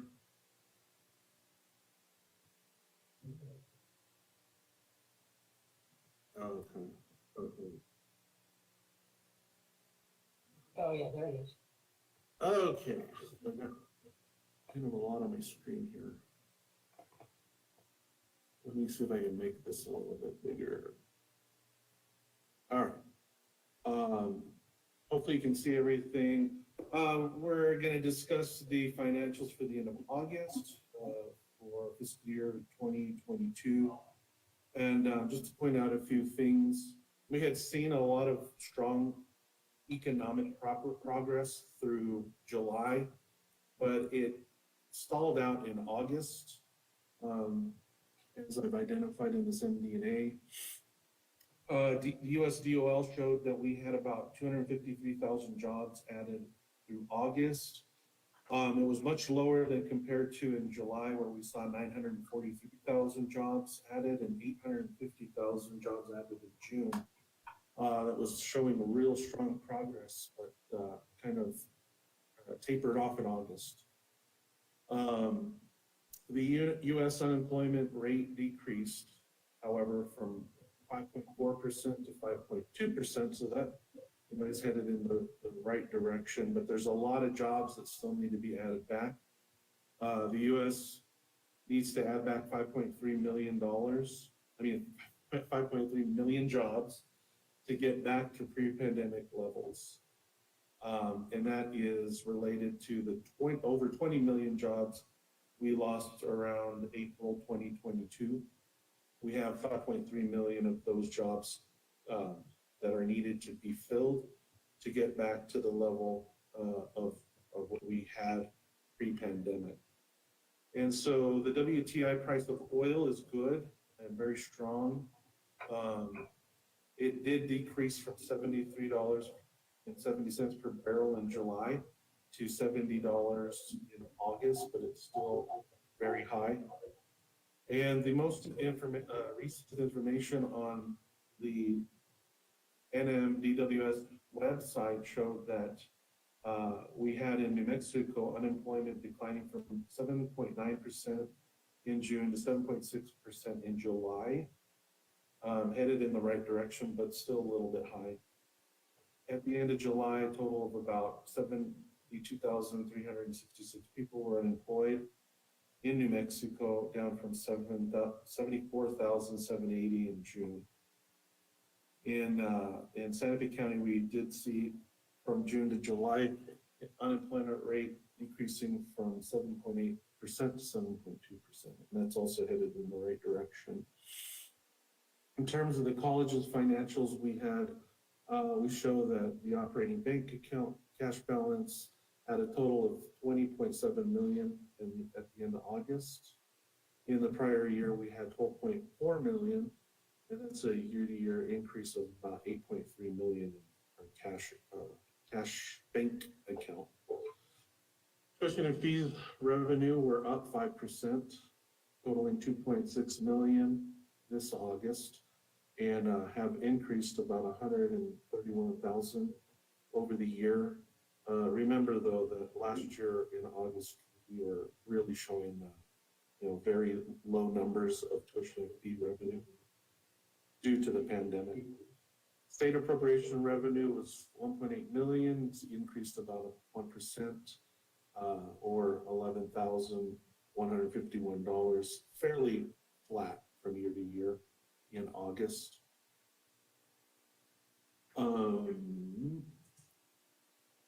Let's see here. Other revenues totaled about $44,000 compared to a little over 15,000 in the prior year. And in total, ING revenues were up by 13,000, totaling 4.5 million. So that's about flat from year to year at the end of August. Again, it's still early in the fiscal year, so those numbers could change quite a bit as we get a little bit more of the trend and the history on our financials. In total, ING expenses were down 487,000, down 12% at about 3.7 million compared to the prior year. And of that total of expenses being down, we had ING compensation down by 5% or 155,000 for a total of 3.1 million to the earlier year. Supplies, expense, equipment, utilities were down by 331,000, and that's 33% over the year. But again, it's early in the year, and I think that a lot of that is timing of when things are actually hitting our accounts. And so we'll keep track of that supplies, expense, equipment category to make sure that that folks are able to spend down on some of their expense funding for the year. With that, that's it. Again, it's early and it's a pretty much a snapshot of where we are early in the year. So I can stand for any questions that the board might have. Questions for Nick on the financial? If not, is there a motion to approve? Move to approve financial statements. Second. Moved and seconded by Jody. Discussion. Those in favor say aye. Aye. Aye. Aye. Chair votes aye. Motion passed. Next item. Thank you. Is the WH specific design agreement number 8-22. Yes, Mr. Chair, hopefully, the board's had a chance to look at this and, this is it's the design, it's not the construction project, but we anticipate that the construction project will be over 200,000. And according to our policies, when that's the case, when we anticipate construction over 200,000, we have to bring the engineering design to the board for approval. And so that's what we're doing. And this is related to what President Rowley was talking about earlier. We're needing to really update the ventilation in the TATC building. And it's been a lengthy project because of the lead design of the building. Originally was, apparently to my knowledge, it was designed in order to really maintain a separation between a lot of outside air coming into the building to make the building efficient. But, now with COVID and our needs and our actual number of individuals in that area, in certain areas of that facility, we're in need of actually adding ventilation now. So that's what this project does. It will help to address some issues with CO2 levels in some of that facility. And so it's a really important project, and hope for the board to approve this. We have a representative from WH Pacific, I think, on the line, and we also have Karen Pittman here to answer any questions you might have on the contract. Any questions on this? I have one question, Nick. How much are we approving? I recall looking at the agreement was about 67,000, but then there's also potential other charges of some $45,000 or $47,000 related to if they can't find as-built drawings and some issues like that. So how much are we approving? Hey, John or Karen, do you happen to have that information or where we can locate that? And I'm The 68. I'm sorry, Nick. Pardon me. If I may, Mr. President, members of the board, President Rowley. Yes, the 68,000 is the current price, and Karen and WH Pacific can talk to the additional portion that may be part of it. So is that in my experience, something that may be a part of it is not a part of the contract. It's either in the contract Correct. or it's not in the contract. Correct. So are we approving 68,000 Correct. today in this contract? Yes. Okay, and so we're just kind of forewarned that there may Yes. be another 40. Potential. Yes. 40-some thousand. Okay. Just wanted to clarify that. Thank you. good Do we have question. a Thank motion? you.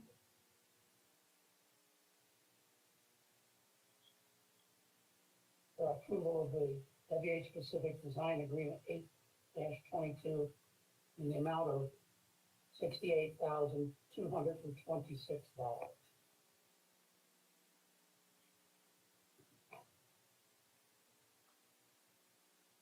It's your turn, Jody. Well, I did have a question, but it was more about the building and it being LEED certified and yet still having a lack of ventilation. But that's kind of an offline question. So I'm good. Well, go back again. You were kind of muffled. What was your question? My question is more about the building originally and the ventilation then, but I'm good. Okay. Gentlemen. Well, we have the WH Pacific representative here. Can you talk about what's wrong with the original building? Yes, this is Pam Lantini with WH Pacific. I'm hoping everybody can hear me. Hear you fine. We can. Okay, so I think I had a little bit of a hard time hearing the question, but I think the question is, what is the difference with what we're doing than what was originally designed? Is that correct? Yeah. Yeah, I think that's a question. If I could just maybe try to repeat it. I think the question is, what is the difference between the original lead design of the building and what is needed now for more ventilation? Okay. Like kind of what happened when, we got the lead, I guess, platinum? Yes. Certification and those designs to conserve energy as opposed to now the need for more ventilation. It's a good question. So the way the building was designed originally was outside air, which is a code requirement. There's an amount of outside air per person that is needed per code. And that is to prevent sick building, and everybody, I think, knows, reduce the CO2 in the building. But the way the building was originally designed was that outside air was brought in through operable windows. So you have windows that actually can open, which hasn't always been consistent in commercial or educational buildings, but you could open the window to the outside and get fresh air in via the window. What was happening is that the windows were staying closed. Classes were being attended by multiple students and teachers, and the amount of CO2 was rising, therefore setting off the CO2 sensors that are in the building, or in each room, actually. So rooms were having to be evacuated at times because by the time you open the window, the CO2 has to kind of be diluted. It takes a while. And so then that gets cleared out. So what the new design would propose or is proposing is to bring in ventilation through a mechanical means as opposed to through a window. So we're proposing on putting new equipment perhaps on the roof that brings in the amount of outside air that is required per code to dilute everything from CO2 and just other contaminants within the space. Okay, thank you. That helps me understand a little better. Okay, yeah, if there's anything else that I didn't clear up, just let me know. So will this equipment, if they keep the windows closed all the time, would this equipment then provide the right amount of air? Yes, yes. We're going to look at keeping the windows just as an additional fresh air option, if you say, perhaps. But yes, the equipment that will be designed will bring in the proper amount of outside air for all spaces. There is a few spaces within the building that are occupied that have no window, which is a problem. So we're trying to solve things like that also. And then how is that air exhausted? The equipment will also have an exhauster. These are what are called dedicated outside air units. So it basically not recycles the air, but brings in the air and then exhausts it to the outside. The type that we're looking for are energy efficient units that will exchange the heat. And that's getting a little bit technical, but exchanges the heat that is in the air or cooling that's in the air that we're exhausting, and will pre-treat the outside air that's coming in so we don't use as much energy in keeping with the LEED Platinum status. All right, thank you very much. Thank you. Anything else, Jody? No, thank you very much. It's just odd to me that there would be a building in Santa Fe where we have winters and we'll keep the windows closed, right, during that part of the season that would function this way. But thank you for that explanation. Thank you. Okay, do we have a motion for approval of the agreement 822. I'll I move. Second, Moved and seconded. Any further discussion? Those in favor say aye. Aye. aye. Chair votes aye. Motion carried. Thank you very much, WH Pacific folks. Next item is the approval of consideration of a resolution authorizing the issuance and sale of taxable education technology note, Series 2021. Yes, thank you, Mr. Chair and board members and President Rowley. I have with me today, I have Eric Harrigan, who's our bond advisor, financial advisor with RBC Capital Markets. And we have this presentation that we'd like to quickly go through. We also have our bond counsel, Eddie Duffy with Sun Thayer Brown, and they're here to help with this presentation and also answer any questions. So Eric, are you available there? I am. Good afternoon. Hopefully everyone can hear me. First question Yeah. to all of the board members is, how many pages are there in this resolution? This is the longest bond resolution that I could ever possibly imagine. Go ahead. Mr. Chair, I think actually our local bond's longer, but I won't even go there. Go ahead. Well, no problem at all. So the reason that we're here before you today is to talk about the college's ability to issue education technology notes. So there was a recent change in state law in 2019 that allows branch colleges and community colleges to effectively piggyback off of what school districts have been able to do for quite some time, and that is to be able to issue education technology notes for capital education purposes. And it effectively works similar to a general obligation bond in that it is paid from property taxes. But as I'll kind of get to in a little bit later in the presentation, Santa Fe Community College debt profile allows for the issuance of these education technology notes and to continue to maintain that 65-cent tax rate that the college has had for several years now. So on the kind of first page of the presentation, we've outlined the college's assessed valuation. Your assessed valuation is just a little over 7.3 billion.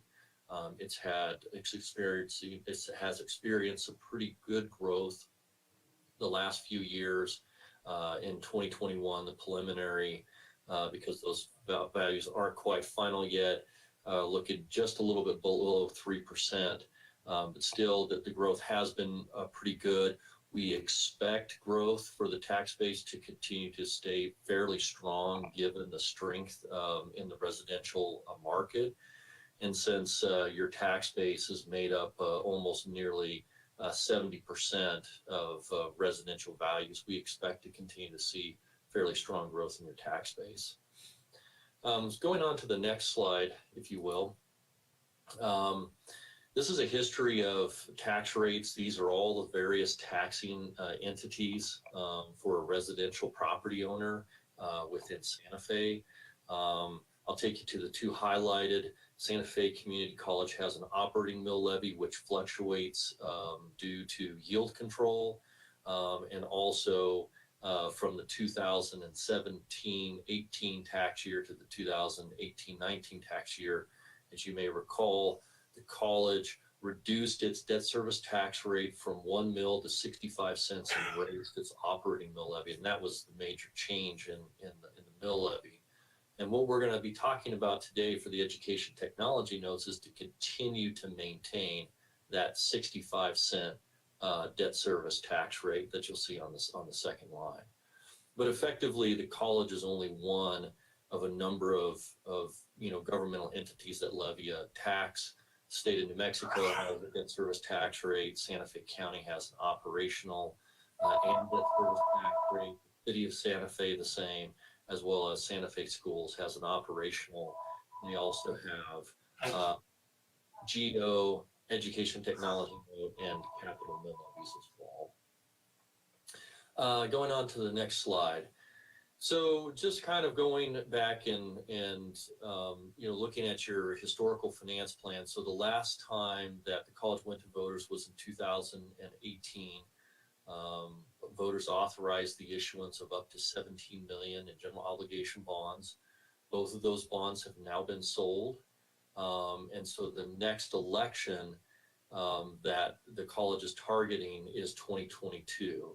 And we estimate that the capacity for that election to be issued over a 4-year period would be $23 million. Now, for purposes of projecting the finance plan out, we have been conservative. As I kind of showed you earlier, your assessed value has been growing fairly strong over the last few years, but to be on the conservative side, we've assumed 1% growth in your assessed value over the next few years. And due to your debt profile and due to higher growth in your assessed value, the college has the ability to issue education technology notes. It would have a short 2-year maturity, and it would continue to maintain that 65-cent debt service tax rate. And right now, the college is about 5.5% bonded to capacity. So the total amount of debt that the college could have outstanding, based upon state law, is $221 million. The college has $12 million outstanding, which gives the college $209 million of essentially legally available debt capacity. So the college has a very low bonding capacity compared to its statutory its statutory maximum. Next slide, please. And Eric, on that, while the college could bond up to 221 million, that would require an increase in the tax rate, right, to voters if that were to be the case. I think that's important to kind of just mention there. That is correct. Even though that 200 is a million is available, that would require a substantial increase to go up to that amount. So yeah, thank you. So on this page, on page 4, we have all of the college's outstanding debt, series 2010, 13, 18, and 19. And we've provided kind of a little bit of historical perspective on your debt. So your debt service from 2020 dropped in last fiscal year from about 5 million to about 3.4 million.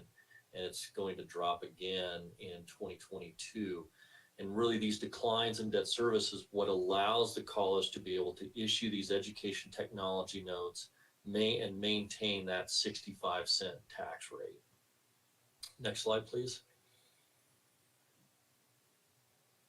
So when you look at the next slide, when you take into consideration the debt service on the education technology notes in conjunction with the college's other outstanding general obligation bonds, you'll see that issuance, again, it's only for 2 years. The issuance will be placed through the state treasurer's office. So this is a little bit different process than what the college has done in the past with its general obligation bonds, which has been at a public competitive sale. Because these are very short term, the college can issue these through the state treasurer and really save on costs instead of having to go through, say, the public markets, if you will. Next slide. So subject to approval today, we would set interest rates with the state treasurer in the next couple of weeks. And then we would close at the end of October, and that's when funds would be available for the college to expend on its education technology projects. I have a few slides on the market. I'm not really going to cover those, but I just wanted to kind of summarize that. Obviously, with what has been going on with with the COVID pandemic, the Federal Reserve cut interest rates basically to zero in early 2000. Those short-term rates have continued to stay very, very low. And we expect the interest rate on these education technology notes to be in and around 0.5% or less, and because of just where those rates are. So it's certainly, from an interest rate standpoint, a good time to be borrowing, especially short-term borrowing like this.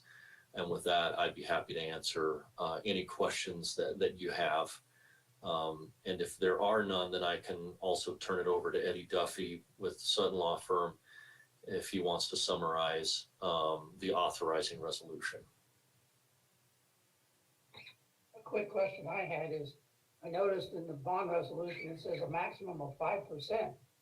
Do we expect that the rates are going to go up to 5% in 2 years? We do not. That's fairly standard for these documents. We actually expect the interest rate to be 0.50% or less. Well, that's just kind of a CYA provision, I guess. Yeah, and this is Eddie. I can speak to that.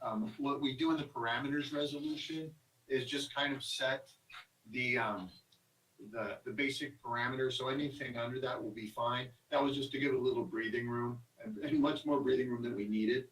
But yes, with the resolution you have, just sets the basic parameters and the final terms with respect to the final interest rate, and the actual dates, and the final principal amount will be specified in the final term certificate, but it will all be subject to those parameters. Thank you. And did you have addition that you wanted to add about the resolution?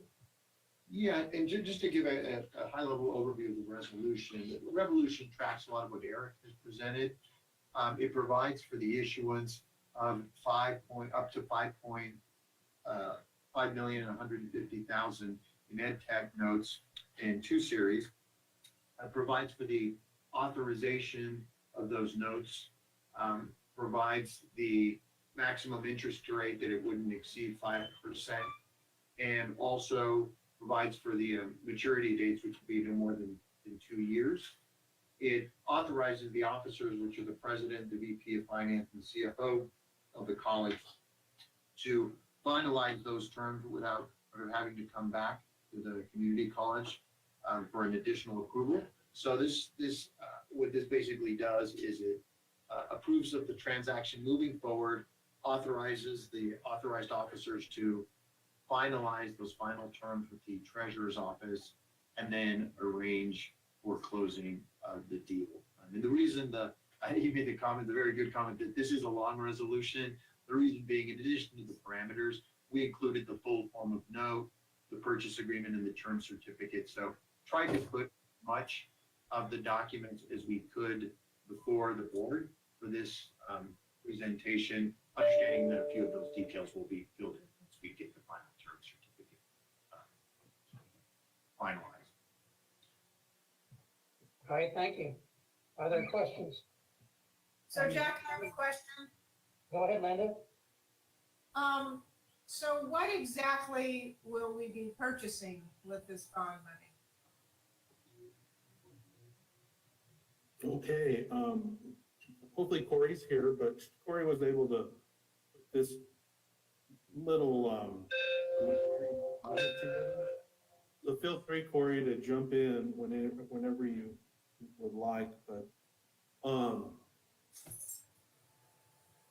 hopefully you can see my screen, and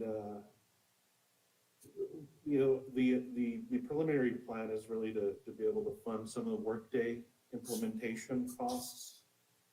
Campus works with Chess, and then some additional infrastructure for the college that we're really going to have to replace, and we would have to fund this out of really institutional ING money.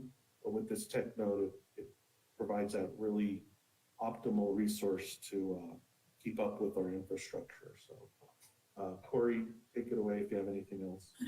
Sure. I mean, we've engaged in the Chess ERP project. So our primary goal is to make sure that we've funded that project to the extent that we need to.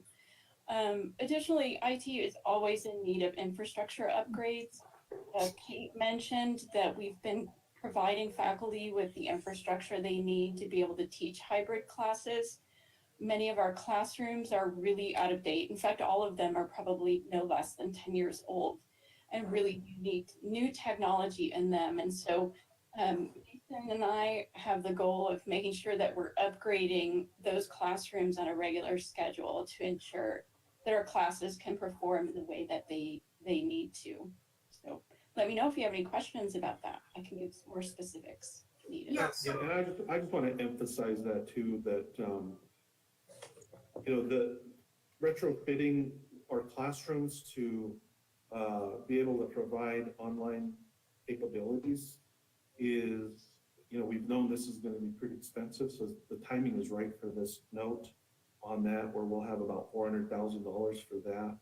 And then the other thing that's surprising that Corey mentioned to me is that a couple of our like servers, and as I understand them to be core switches, which are very, very expensive. The reality is IT equipment has a useful life of really 5 years, and after that it's out of date. And we had replaced a core switch. To me, it seemed like recently, but it's already been 5 years. So it's amazing how quickly this stuff becomes kind of obsolete and needs to be replaced regularly. And we never had the opportunity for an ed tech note.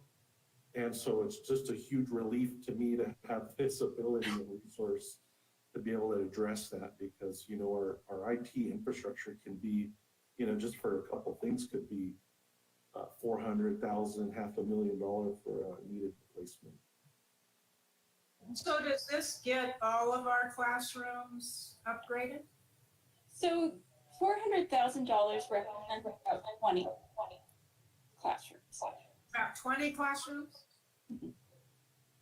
But we do have other funding in the works through the HERE fund. So we do plan on using some of that to upgrade another set of classrooms. And we just recently updated a set of classrooms. So we've got a plan to hopefully get quite a few done in the next couple years. So I see that there's 800,000 for ERP staffing. What does that mean? So as was mentioned in the special board meeting a month or so ago, while we're implementing Workday, our staff is often going to be off doing that work, that very critical work. We need someone to do the day-to-day work of their jobs. And in some cases, we may need help, like data conversion and things like that. We don't necessarily have the staffing in IT who do that kind of work. So we hire those people as temps. We've got some term positions. So there are people being hired in IT, HR, finance, and eventually student, as well as institutional research. So I thought that there was a restriction in ed tech notes on how much you could spend on salaries for employees, and this seems pretty high. Yeah, Mr. Chair and Board Member Siegel, you're absolutely right. We'll have to look at this number and make sure it fits within the parameters of a bond, because that's what it is. And again, this is just preliminary numbers. We'll have to figure out what actually fits within the bond and meets the requirements of any kind of staff funding having to do with an implementation, you know what I mean? And not anything else outside of that. So I would imagine that number will have to be revised a bit. But yeah, we should be able to use some of the funding to integrate and implement the new software with Workday. And we can always do more classrooms or do more infrastructure work. If this continued on in year 3, I would have new network cores, which are as Nick said, about $500,000 to replace our infrastructure. So then this isn't an actual budget of what clearly is going to It's some estimates. Yeah. I noticed the recommendations in the master plan include doing a study of the IT needs. Corey, are these, that's something that is anticipated? Have you already done something like that? Not yeah, specifically well, yet. Sorry, go ahead, George. Well, I'm just sort of wondering, you know, it seems the recommendation on a number of levels, both with IT and other things, the point was we need a comprehensive multi-year plan to look at IT needs. And I'm just wondering, where are you in thinking about that? And where does this fit in with that? So we have started working, and I have given a list of intended projects for the next 4 to 5 years through that process. And the classroom AV and lectern upgrades are definitely in there. So those things I consider quite important. Our server infrastructure was recently upgraded. Our network infrastructure is probably good for a couple years. We do have some cabling areas that we need, and so that's represented here. We try to rotate other things through, like servers, so we're not replacing everything in any given single year. So I do have some of that here. But I do believe that, and Becky would probably agree with me, and maybe Nick as well, that the ERP is, for the next few years, the critical project that we have on our plates.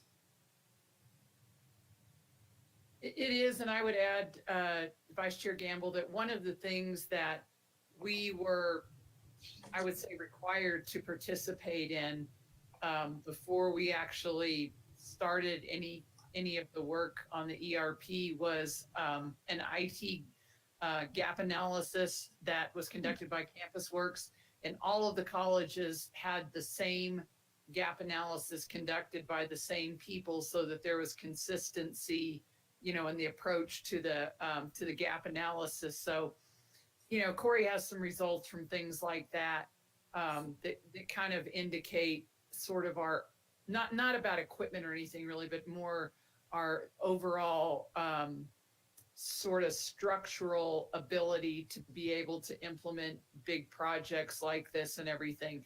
But because IT is such a huge part of our budget and what we do, it does get figured into master plan improvements. But, you know, one of the things to keep in mind with implementing a cloud-based system is that it's not equipment-based. It's a subscription service. And so that is one of the things that EdTech Notes allows. And one of the reasons why it's such a good option for us now is that, you know, it used to be that all of our IT stuff was like old, you know, was equipment that eventually would get capitalized and cycle out like that. But as we've adapted to new types of technology, there's less equipment, not that there's obviously not still huge equipment costs like Corey was telling you about, but that it's a software solution that is incredibly expensive and that we will use for years and includes lots of built-in updates. And that is something that EdTech Notes can pay for that we would otherwise struggle to pay for through typical capital processes. Right. Yeah. So on that point, so that's what the first line item is? That software, and that's Yes. really, that's not really purchasing of any equipment there, that's our. No. Okay. It's Workday. Yeah, President Rowley, just a follow-on question to that. So do we have a strategy then for the follow-on years? Year 1 and 2? Oh, yes, we definitely do. I mean, so the workday, just the workday piece is like planned out for 5 years. We are hoping that it can be done a little bit more quickly than that, but I think we're, also looking at what happens if it's not.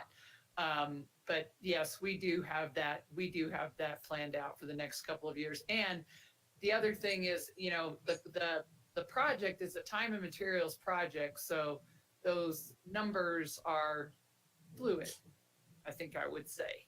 And they will be, revised as we go through the years of the project, but there's still a good solid budget estimate for those years going out. So will we be looking at more bonds then? Possibly renewing these, yeah.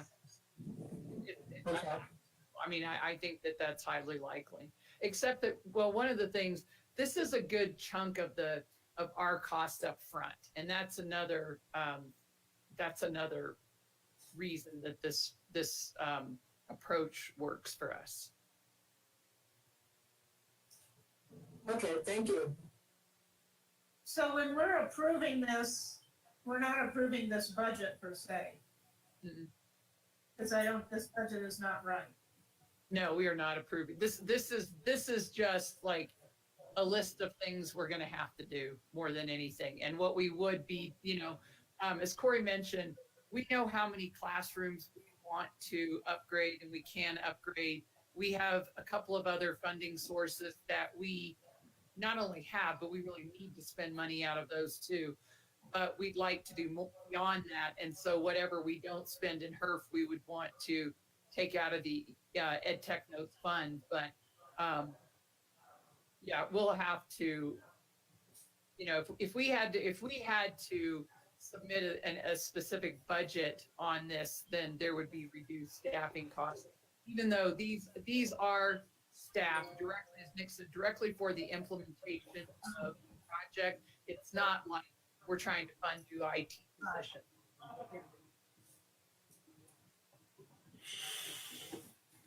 Yes, Mr. Chair and Board Member Siegel, what we're requesting is just the approval to approach the Treasurer's Office to get this financing. Then we get the money, and then we will be sure to keep you informed of the budget details on how we're going to spend this once we get it. But this is, this again is just a very high level rough draft of what we have in terms of needs and in terms of what we could potentially use these bonds for, because they're very much needed. Believe me, with our IT needs, we could, there's various ways on how we can allocate those resources.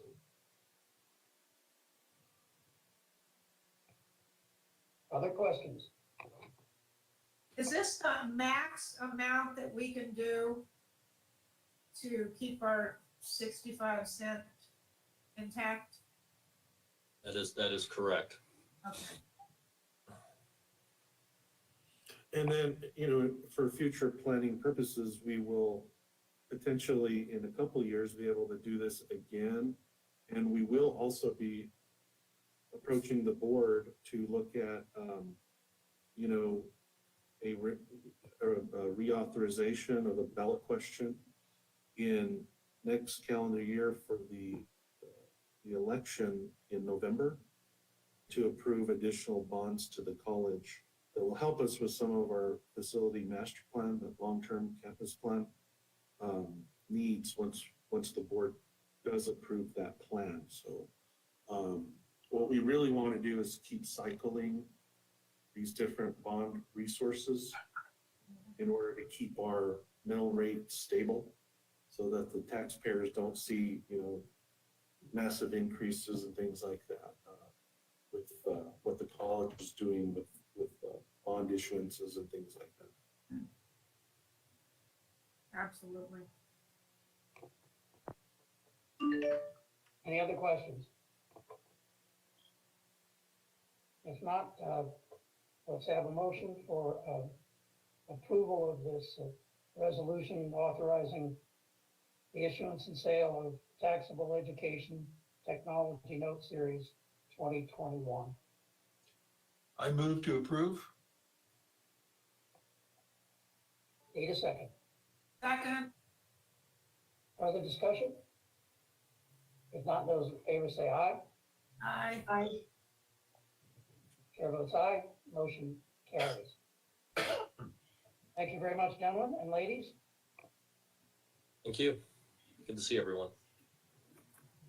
Let's go on to the next agenda item, which is one that I'm sure the staff and administration and faculty will be glad to endorse, which is the approval of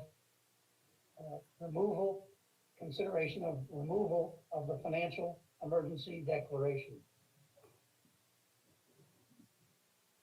So yeah, if I can just start it out and turn it over to you, President Rowley, but this is a report that I put together, and I hope you had a chance to kind of look at it. Member Pugh did identify a couple of years that I had as 2021, which I revised to 2020, which was the accurate date on when certain things occurred in the historical timeline of events. But really what this comes down to is the pandemic in March of 2020 and the governing board approving the financial emergency declaration on May 8th of 2020 to give the college some ability to handle expenses related to personnel matters in the event of what was very much a real and present concern with financial challenges for the colleges to the level of emergency level decision making that had to happen at the time. So really, looking back at the background and what we're doing is obviously recommending a removal of the declaration that was put in place in 2020. It's time for that to happen. And basically based upon the budget that the board was able to put into place by eliminating some positions and right-sizing expenses due to changes in revenues related to what happened due to the pandemic that sort of caused all of this of the emergency situations. Looking back again, we go back to March of 2020 when COVID-19 hit the United States, and on March 11th, Governor Michelle Grisham declared a state of public health emergency, and on March 23rd, we had the Department of Health and the governor issue a state of at-home order that we all remember very clearly. Seems like that occurred a lot more recent than that much time that's passed with this. So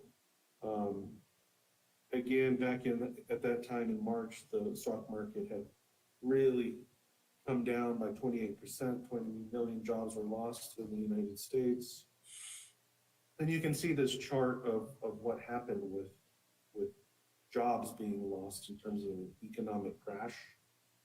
And so we've lost over 20 million jobs in the April timeframe. A lot of them have come back because since then, job growth has responded to different, measures put in place by the federal government and the, other, the Federal Reserve and those activities that have tried to address through stimulus some of the challenges with the pandemic, which have actually worked in a lot of ways.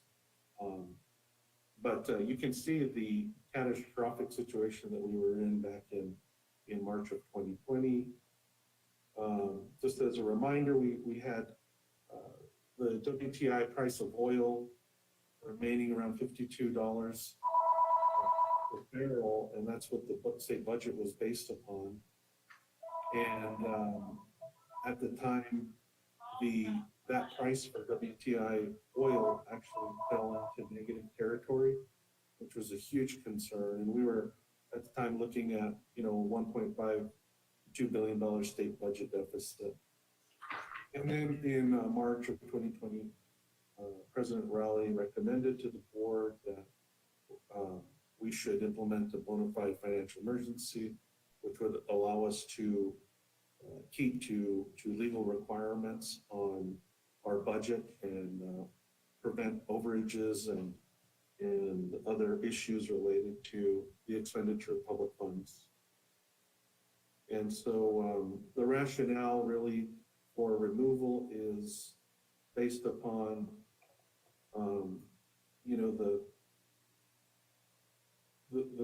the issues that we had at the time where we had a lot of employees on the payroll that, because the college was actually physically closed, they could not come in to do work, and really within our regulatory requirements, it could not pay employees for work that had not been done, and services not have been rendered. So, that's no longer the case at the college. We've taken care of that through our fiscal management decisions that we've put in place since the onset of the pandemic. The other issue was really that at the time we were looking at a structural deficit where expenditures and transfers would have sent our budget out of balance with the recurring revenue for each year. And in FY21, we were anticipating about a $1.2 million deficit between revenues, expenses, and transfers, and then an increase in that to 1.4 million in FY22. And then we were also looking at the issue where tuition and fees at the time were looking to be $2 million lower than the prior year. And so it was very, very concerning with all of these different financial issues. With the decision and the budget that was approved for FY22, the year that we're in, that's no longer the case. We have a balanced budget, and so any abrupt decisions to have to make, changes to our workforce on campus is really not there. And so that's another reason why we don't think we need a bona fide financial emergency provision to allow us to do things to keep our legal compliance with our budget. If you look at mill levy and state appropriations, the state actually did increase our state appropriation. And it has increased from 10.6 million to 11.5 million over the year. So that is not a concern really for us moving forward. And so there's really no probability or good probability that that will change through the remainder of the fiscal year. The legislature approves the bill that provides that funding, and that's been done. So that's pretty thorough and concrete in terms of what we have planned for state appropriation revenue. And again, oil's at $70 per barrel, which is quite a bit more than we've had. And it should provide quite a bit of new money to the state. So there's no real risk there. And in terms of mill levy revenue, we did finally see that mill levies did increase by about 2% from FY20 to FY21. And so that resulted in about 478,000 in new revenues. And so that looks like it'll be pretty consistent in the upcoming year as we look towards FY23. And, you know, while many of our, and I think that the majority of our financials and our resources and revenues look good, ING tuition and fee revenues does remain a concern, as board member Sullivan was mentioning earlier. We've been able to put a balanced budget together to be able to, you know, sustain operations, but, you know, it's very clear and evident that tuition and fees revenues just come down and is still a financial concern to the college. And, you know, we need to make sure that we're doing things to address that.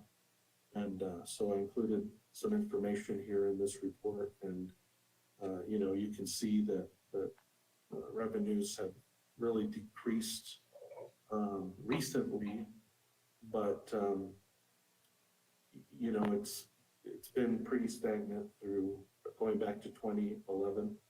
And so, again, we should look at seeing what we can do with new programs and legislation that's going to be put into place, or is likely to be put into place by the Biden administration, in terms of, you know, what we keep hearing about free community college, what that's going to do to our college and what that's going to do to our enrollments, as well as all of the funding that's been increased to the Opportunity Scholarship. And, you know, and that's a state program, as well as recent increases to the New Mexico Lottery Scholarship. And getting that information out to students to make sure, and prospective students, to make sure they know that all of this funding is there. And, you know, it's very likely that tuition and fee costs will be very low for students in the near term. So with that, Becky, I don't know if you have any other comments that you'd like to make on this, but I think it's pretty clear and evident that it's time to remove the financial emergency. Thank you, Nick. I just want to add a couple of things, just to, you know, to remind everyone that we were looking at about a $1.7 million budget shortfall in revenue. And so to fix that, you know, when your budget is based largely on salaries, you can't really cut your way out of that kind of deficit by saving on paper clips and stuff like that. So we eliminated some positions. We did not fill a lot more positions. And, you know, and this includes the positions that we had to eliminate. It was Nick was referring to, right, when we had to close campus, like shuttering the fitness center and food services and all of that. We still used a little over $300,000 from our reserves to make our budget balance. So going forward, we do anticipate that we will still have, you know, to watch our revenue and to look for other ways to enhance our revenue and cut expenses at the same time, which means that we probably won't fill positions a lot of times when things come open that we think we don't need.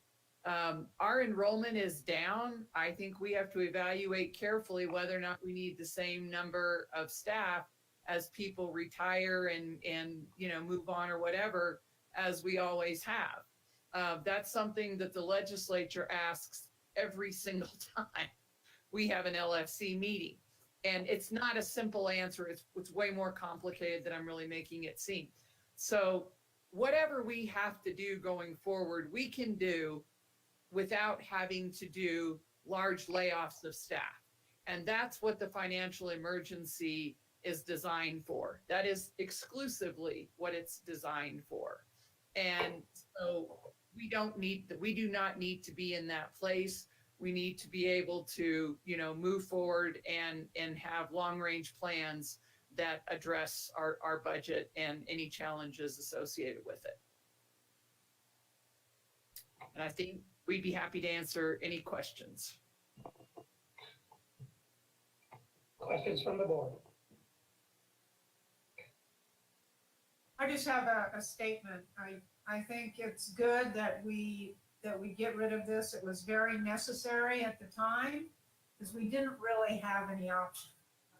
And the environment has changed, although I am really concerned about what the LFC will do to higher education budgets because of that issue of all of us have lower enrollments. And though that doesn't change core costs, it does change costs on the periphery. And unfortunately, as the president is saying, our costs are in staff and faculty. And when you have less students, it's going to become an issue, particularly if we do see some cuts to the schools. But I think we need to get rid of this now. Thank you, Linda. Other comments? Let me just add that in the cover letter of where there's in the last paragraph, you'll notice that the president says the college should institute an analysis and action plan with measures that can be taken to mitigate continued enrollment decline. And that's what we need to do. If we need to enhance revenue, the best way we can do it is to increase enrollment. Now, there are other mechanisms for the free college tuition and the opportunity scholarships that we discussed earlier. But we want to look at items that can increase enrollment by simplifying life for students, by enhancing their opportunities and making Santa Fe Community College much more desirable as an option for them in their future planning. So to repeat what I talked about a little earlier, I personally feel that we can and should look very hard at reducing tuition and fees. We increased it more than a year ago by 22%. I think that we need to look at that as a viable option. But there are other things that we can do as well, and particularly capital improvement things that we can do that will, I think, enhance enrollment and the desirability of our community college as a career option. So I don't want the board to think just because a number is in the budget from 2 years ago that number can't be revised or rethought. And I agree with Linda that it's time to remove this resolution. And I'm concerned that we spend so much time in our meetings and our thinking about capital improvements, about budgets, about union matters, and it just seems to me that we forget about the students. I mean, what about student success? What does it take for a student to have enough money to go to and to complete their education at Santa Fe Community College? I don't think we spend enough time thinking about that, and that's why I asked the faculty and the staff Senate to come up with ideas for success, and that's what I hope we'll talk about on November 10th. Is we'll refine this down to what are we going to do about enrollment. I think we have a lot of options to increase enrollment at Santa Fe Community College. I think we are missing the boat in a lot of areas. And I want to hear what our experts have to say about it. And I want to see where the board thinks this college should go to stop this 45% decline. We can do it. I feel sincerely that we can. And I would recommend approval of this resolution to the board. Thank you.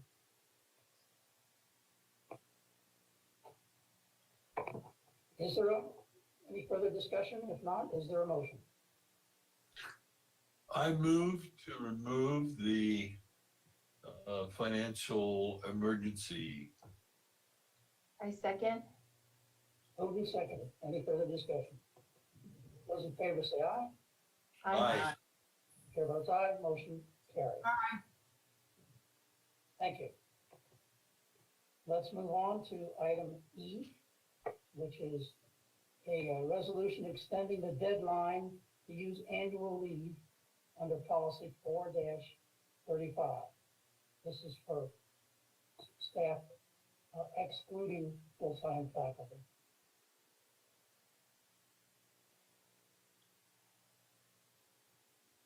Becky, did you want to take this one? Because it's really what we did last year.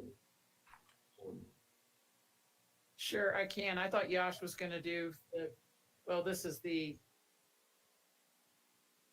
staff one, so I'll be doing the AAUP one. the staff.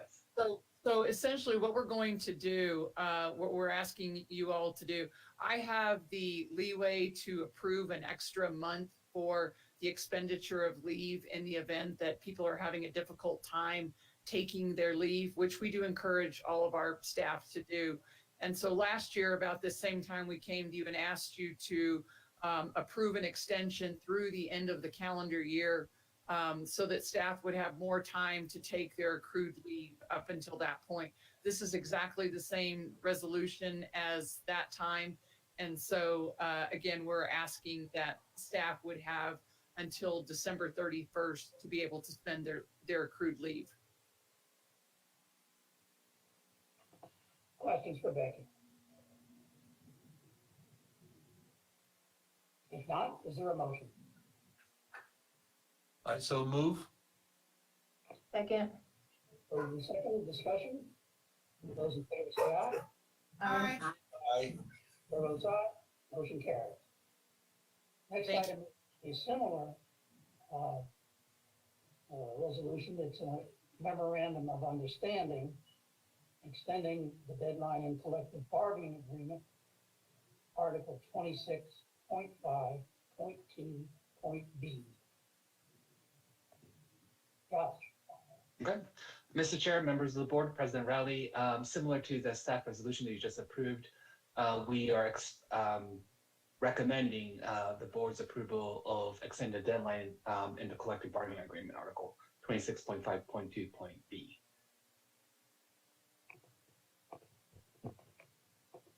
Any discussion or question? If not, is there a motion? I so move. Second. Moved and seconded. Discussion? All those in favor say aye. Aye. Aye. Chair votes aye. Motion carries. Thank you. Thank you all. The next item is an information item, but it's an important one. We're somewhat behind schedule here. However, let me see here, what time is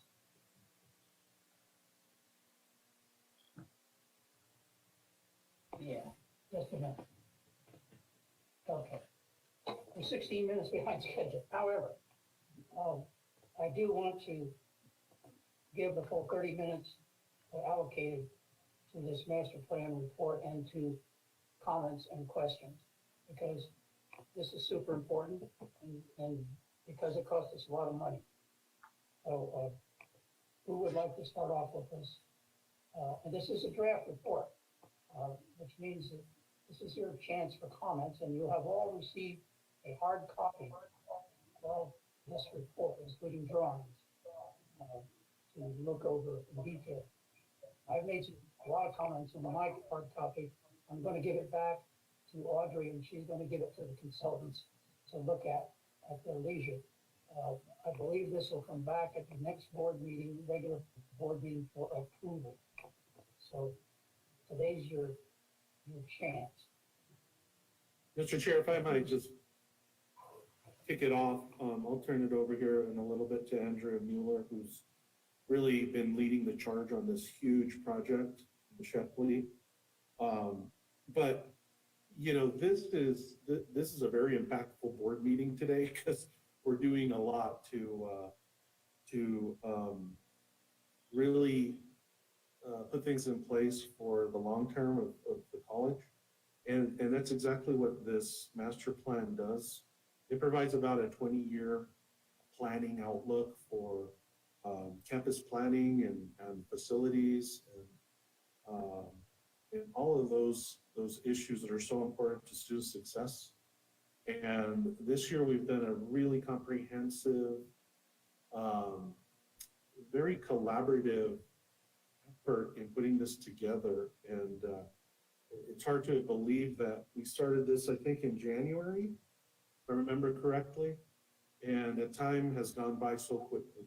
And so this plan is so important to financial planning, especially with respect to what we were just talking about along the lines of OIT, resources for students and the financing of that, financing of facilities and classrooms and that planning.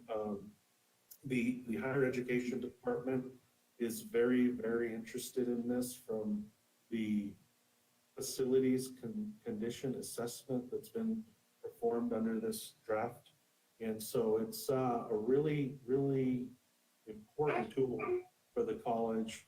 And that facility assessment is something we've never had, and it will really help us understand the outlook on what we need to prepare financing towards. And so with that, I'll just turn it over to Andrea to comment a little bit about you know, how we established our steering committee and different committees and things like that. Andrea, this is Jack. Let's think about getting into specifics as quickly as possible, okay? The steering committees are all outlined in the draft plan, and we really thank them for their participation. But let's get down to the nuts and bolts, okay? Absolutely. Good afternoon, Chair Sullivan, members of the board, and President Rowley. I agree completely. Let's move right into it. We're short of time. We do have Pete Rasmussen, Allison Rainey from Shepley, and then we have, I think, Raymond and Christina from McLean and U. They're here to present the draft. This is our first draft that came through, and actually LBAC, our committee, is looking at this current draft alongside your the board currently. So there'll be more comments coming from that committee as well. But in fact, I have almost made it through the entire document myself, but not quite fully. So still working my way through it. But we appreciate all of your comments and review on this. So we'll step right into it, and I'll hand it over to Allison and Pete.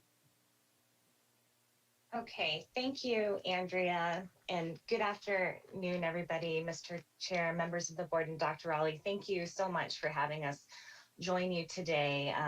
Like Nick and Andrea said, this is like a really important time for us to come together and review our preliminary draft report that you've had the opportunity to look at. And this is that time to ask questions, confirm, and really make the refinements prior to issuing and finalizing the report that is going to guide you for a long time here with the physical conditions there on campus. We did prepare a brief presentation where we pulled pages from the document so that we're not trying to navigate the 98 plus pages. And so I'm not sure, Pete, if we're going to be able to show that brief presentation or not. If you want to present, go ahead, Mason, if you can give them the ability.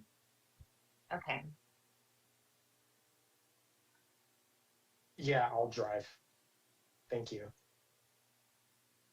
So thanks. As Pete's pulling that up, yes, we would like to be very aware of our time that we have here together today. So we will really briefly go through some of the highlights. You know, we've been spending since our last meeting together, we have been distilling, you know, all of the information, the data, the goals, the aspirations, you know, all of the stuff that has been gathered and discovered over the course of time, and that's the document that you see now. So it's a lot of information. Like I said, we'll just go briefly over the recommendations and then move into more of a discussion. That's where we'd like to spend most of the time. So you understand the organization of the report. It's 5 chapters with that executive summary, and the appendix at the end starts out broad, gets more detailed, you know, like a sharp funnel at the end as you move into it.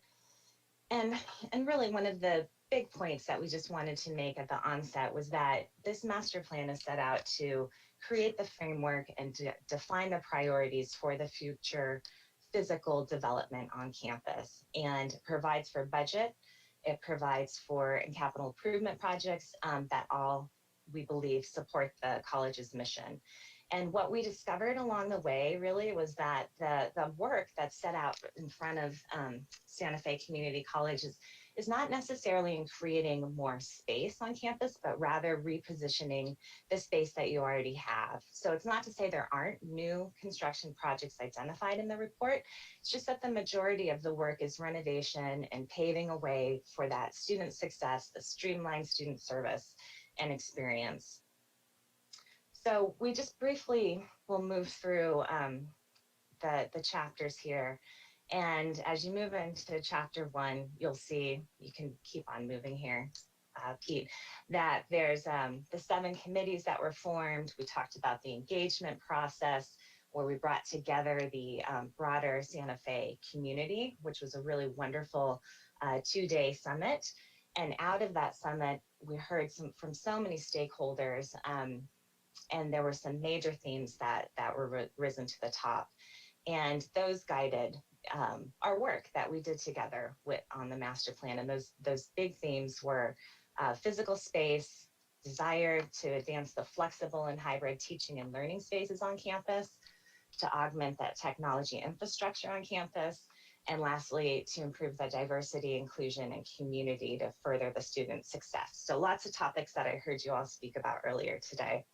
And then here, you know, the other key moment was to align everything that we were doing in the report to support your strategic vision.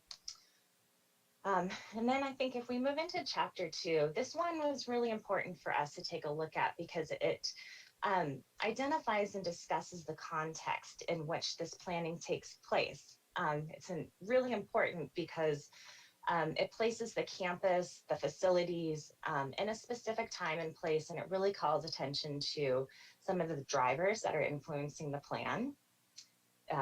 The reason we're all here virtually together, as you know, is the global pandemic, climate change, transportation issues, the existing conditions of campus and the facilities, and then the current events. You know, what is the zeitgeist at the moment? So all of those issues are giving shape to the resiliency of campus, and to varying degrees have impacted the types of questions that we chose to ask during the process, and also influence the way that the report is taking place.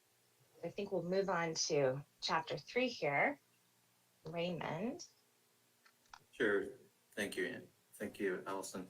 So we did a facilities condition assessment. You can go to the next slide, and I'll go through the methodology very, very briefly here, but we started pre-assessment, setting some goals.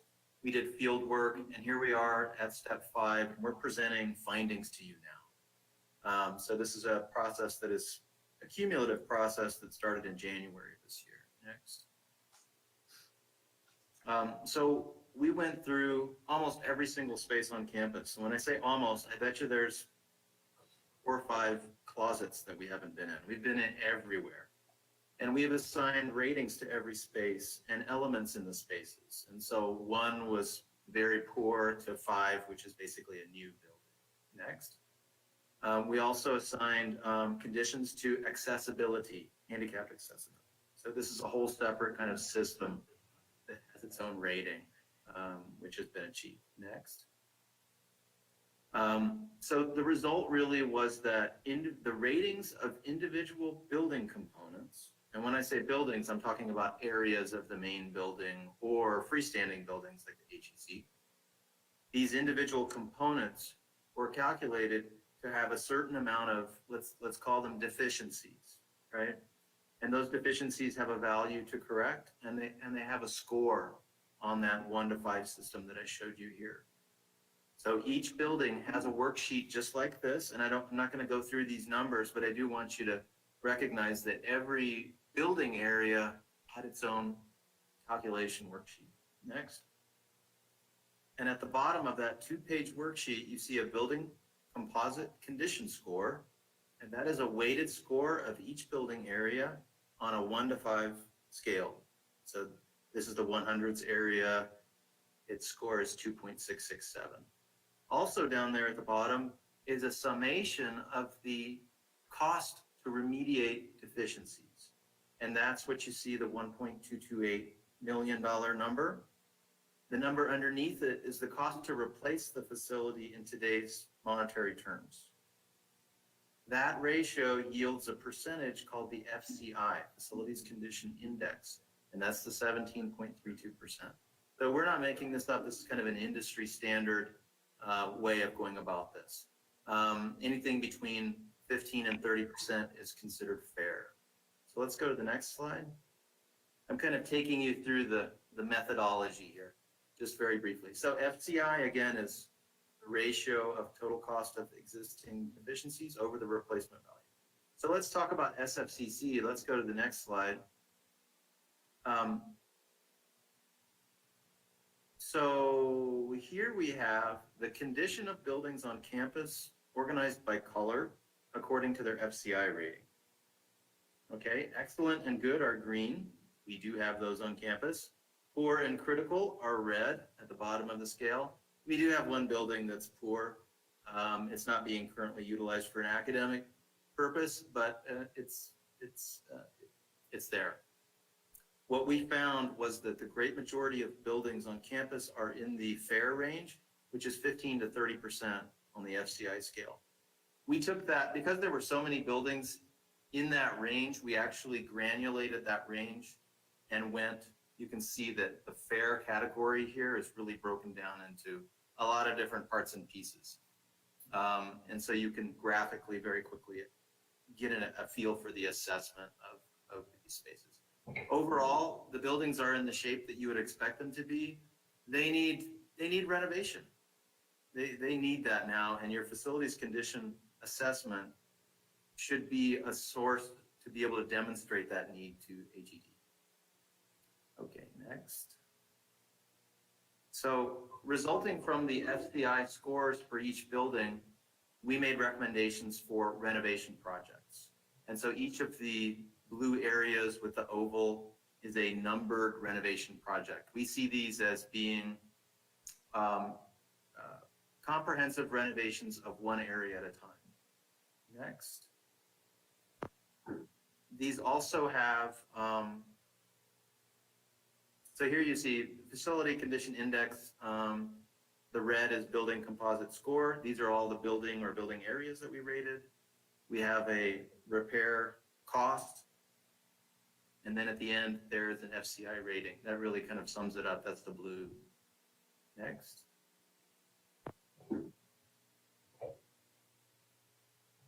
Okay. Just go back one. I'm sorry, Pete. There was something I meant to say about the facility condition index. And that is that this is a source of information going forward that as improvements are made, the spreadsheet can be updated reflecting those improvements. We've actually already started that process with the installation of boilers on campus. There's some new boilers on campus, and those are taken into consideration here in this report. So we see this as, yes, a snapshot in time, but also as a tool that the college can use as an ongoing means of assessing current status. Thanks, Raymond.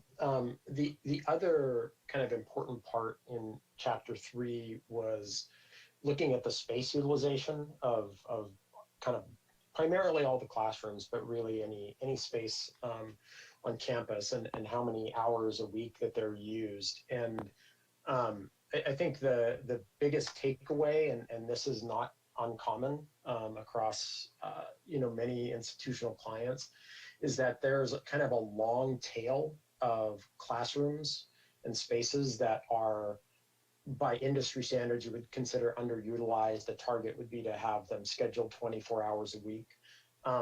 This is not uncommon.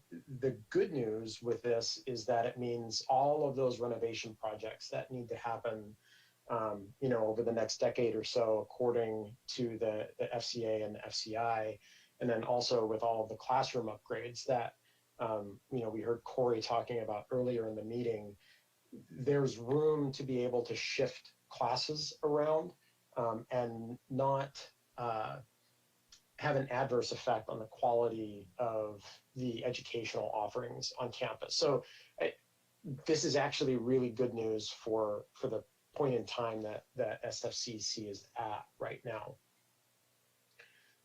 And then I'm sure this is where probably most of our conversation will be. So we'll keep this kind of really high level about Chapter 4, which is really kind of the nitty gritty, the observations and recommendations that we were seeing, as we completed this process with the folks from the college.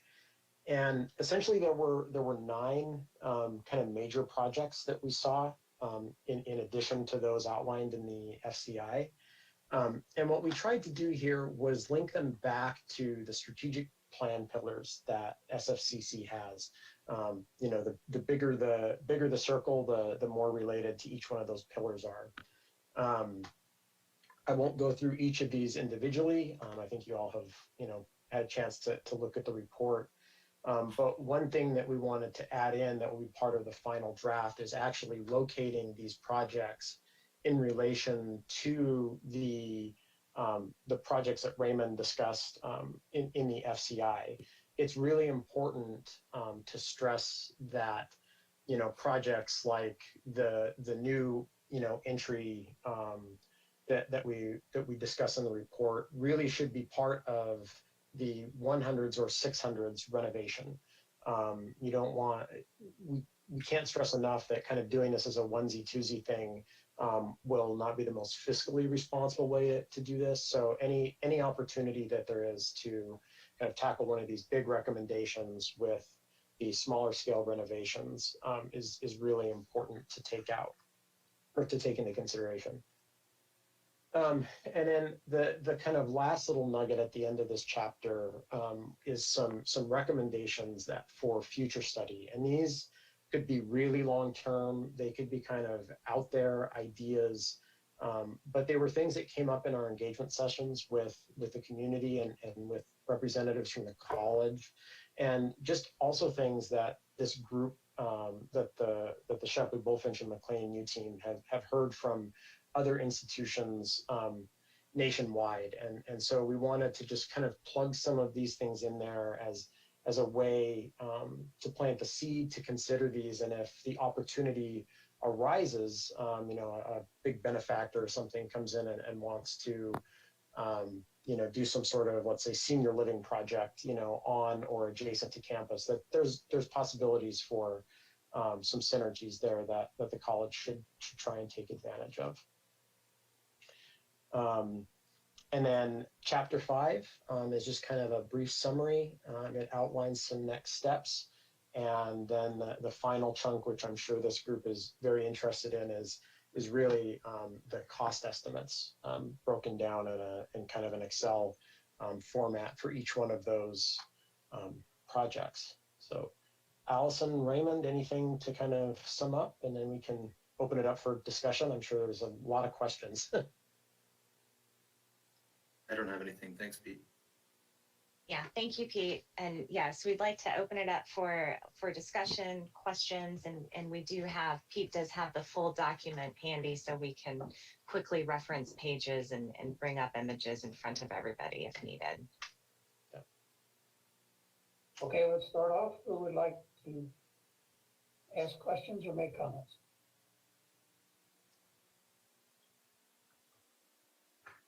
You have to get in line now. Well, let me start at the most mundane level. Page numbers. Did you happen to notice? Page numbers. Did you happen to notice that there are no page numbers? I second that motion. That's a pretty critical thing. So I don't know where somebody's heads were, but that was critical. Page numbers. Page numbers. Thank you. We will get those incorporated for the final draft. Mhm. Good. Well, you know, a impressive encyclopedic document and a very weighty one. Carrying it home from the office was a two-handed job. I had to find a special place to put the charts. I expected you would have given us a stand to put the charts up on, but you didn't. So I had to find another place in the house, which wasn't easy.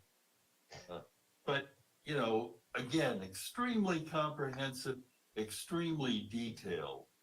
And I just have a couple of, I think, general comments, not specifics. I think you guys did incredibly detailed stuff that, you know, I assume all your measurements and observations were appropriate. I was a little disappointed that the governing board was not involved in almost any of your meetings. The chair of the governing board was involved in a meeting, but for example, I think one of the most critical meetings was your visioning meeting, and for some reason, a governing board members were not in that meeting.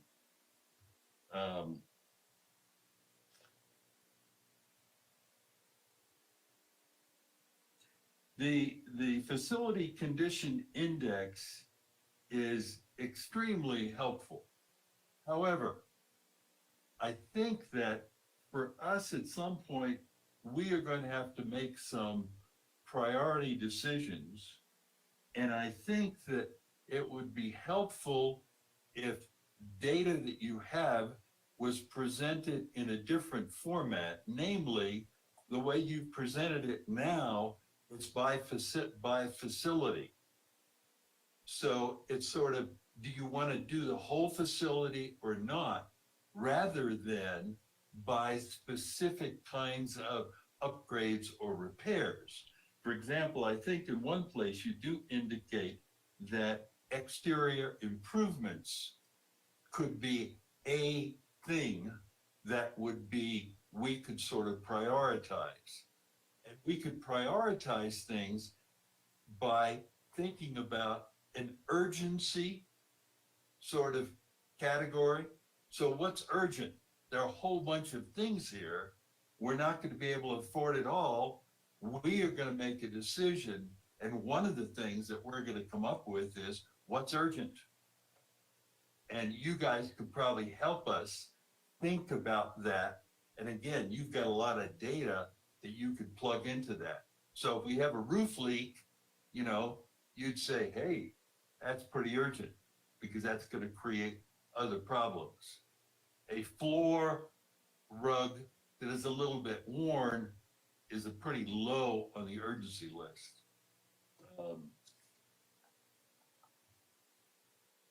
Let's see.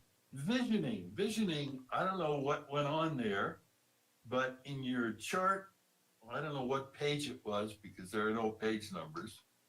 So it was on page blank, blank, blank. You have visioning details. They're totally illegible because they are so small. Even with my magnifying glass, I could not read them. It's the only page that I could find which gave some kind of record of what went on in the visioning.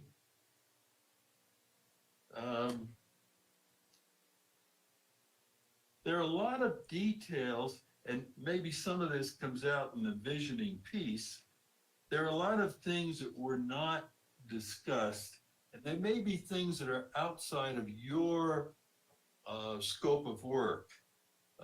Namely, you sort of viewed facilities as improving facilities. The issue of growth and change was not much of what you talked about. For example, I think you may have mentioned in one or two places something about the kids campus. Well, one of the issues that I think we are going to face, and I think we're going to give kids campus a pretty high priority, probably in the next 10 years. And we're going to probably want to dramatically increase its capacity. I think that's true for a number of other things as well. And this is now George talking, it's not the board talking. It's sort of also in the healthcare area, the nursing area, the dental area, the EMT area. None of that, was discussed. And again, it may have been a little outside of your scope of work. You were sort of looking at what is and sort of just upgrading what is rather than changing. And what sort of the board, I think, is going to be faced with is what kind of changes are we facing over the next 10 years? And that, I think, is going to be and those areas I mentioned, because they're not space issues per se, they're special facility issues. Because as you point out, we've got all kinds of space, but these are special facility issues.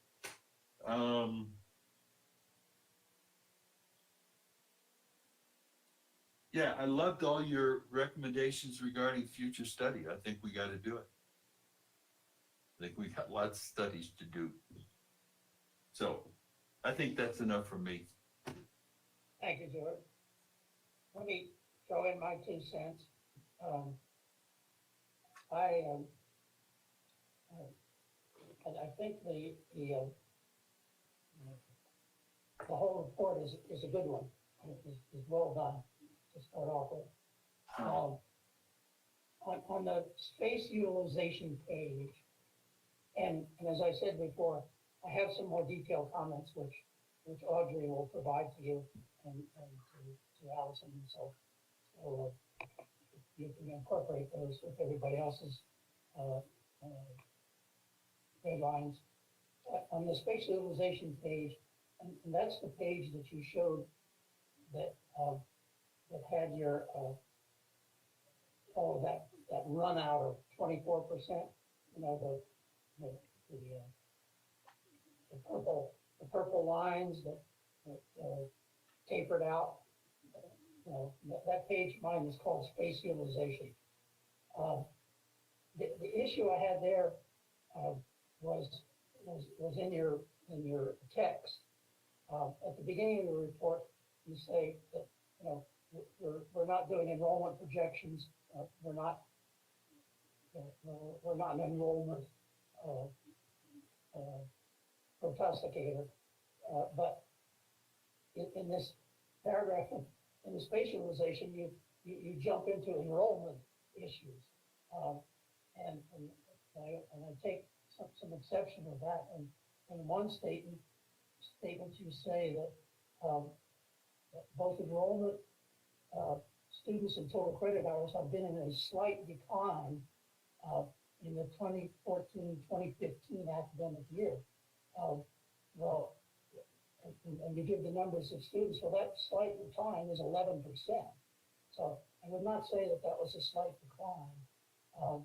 Also, you say anecdotally the enrollment trends to be inversely related to economic health. Well, as I mentioned before, that's just pretty much an old axiom that's well out of date, and it certainly doesn't apply to Santa Fe Community College because our enrollment decline is almost linear over the last 6 years. So I would suggest either you do some more research on that or you take it out. Because you're gonna get into enrollment, your numbers have to be right, gotta be accurate, gotta be understandable what you're talking about. And quite frankly, I don't think it adds anything to the report. What I do like is the page, and I don't know if you have it there, if you could pop it up for me, that would be real nice, called Flexibility and Growth Plan Recommendations. Could somebody pop that page up? Yep, give me just 1 second, I'll pull it up here. Okay, thank you.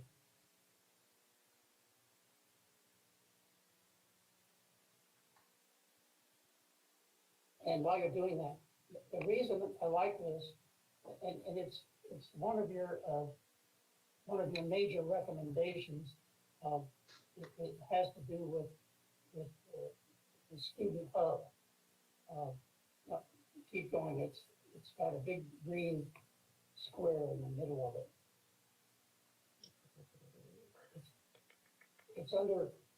It's under number 2, student hub. There we go. It's kind of hard to get around this report. You have to keep, no, there you go, you got it. Yes, I think you have it. No, that's not it. Keep going. There you This go, one. you got it. That's it. Okay.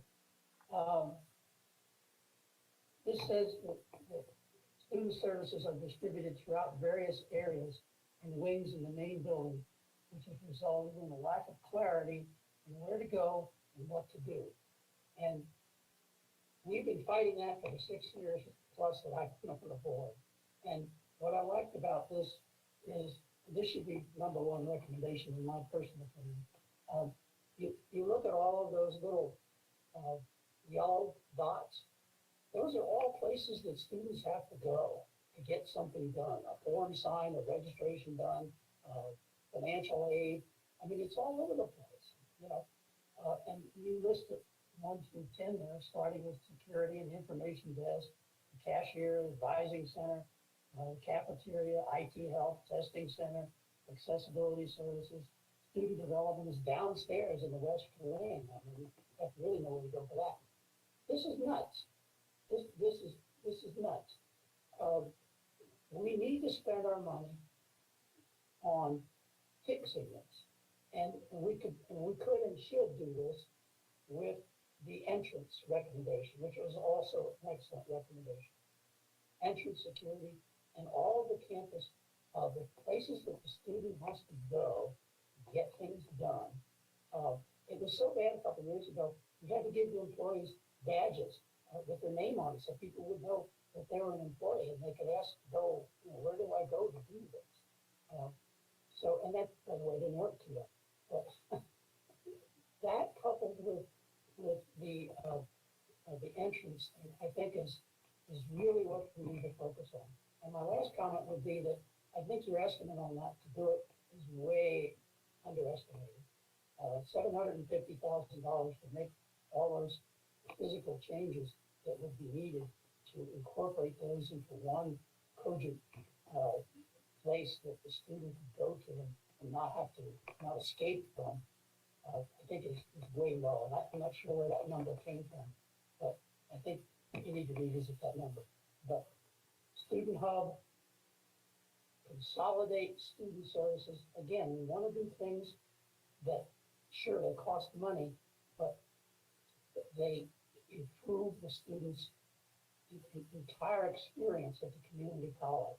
It doesn't become something that's a charge, that's an ordeal for them. It becomes something they enjoy doing. They communicate with their friends. They know where to go. They can tell a friend, yeah, it's just down the hall. Do that. And that creates that student college experience.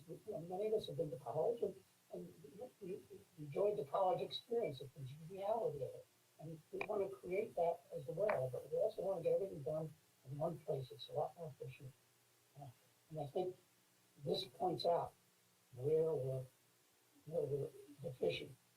Everything is just scattered all over the entire building footprint. So those are my general comments. Again, specific comments will pass on those to you. But I like this. I like your ideas. The recommended areas of improvement are good. Your costs, we need to take a hard look at those and we can start doing things that, and I would kind of like to see your chart, this is a little similar to what George was saying, oriented around student success. Of these 10 items, which ones go in terms of student success? I know you have them in 3 categories, community relationships and regional relationships and so forth. I'd like to see some consolidation as to what things are the most applicable to student success. Where should we spend our money? If we're given X dollars, where should we spend it? Those are my comments. Thank you very much. Who else would like to chime in? Chair Sullivan, I have some comments and questions. Sure, go ahead, Pierre. Mine are primarily around campus circulation. I did not notice anyone from the city transportation department at the Visioning Summit.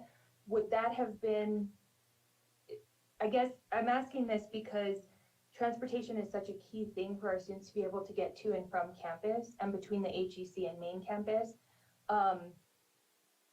And so I'm curious, I guess what efforts, how do I want to frame this? What efforts are underway to have those conversations with the city? And is it appropriate for those conversations to be happening as part of that Visioning Summit? Would it have been appropriate? I think I need to understand that part.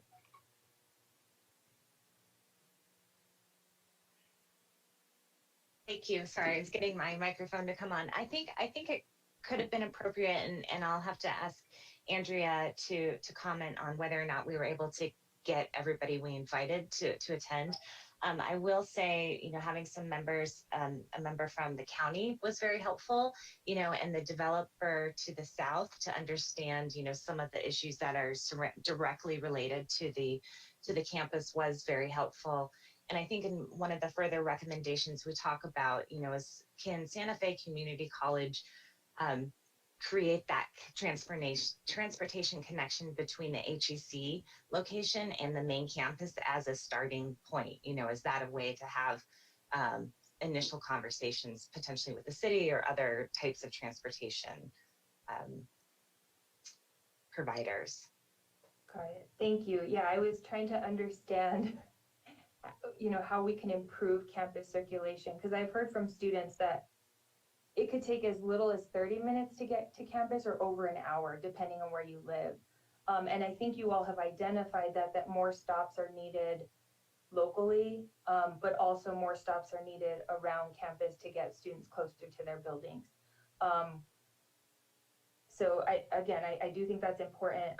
And if we could maybe see some more information about what is actually possible, that would be great. The other thing is accessibility.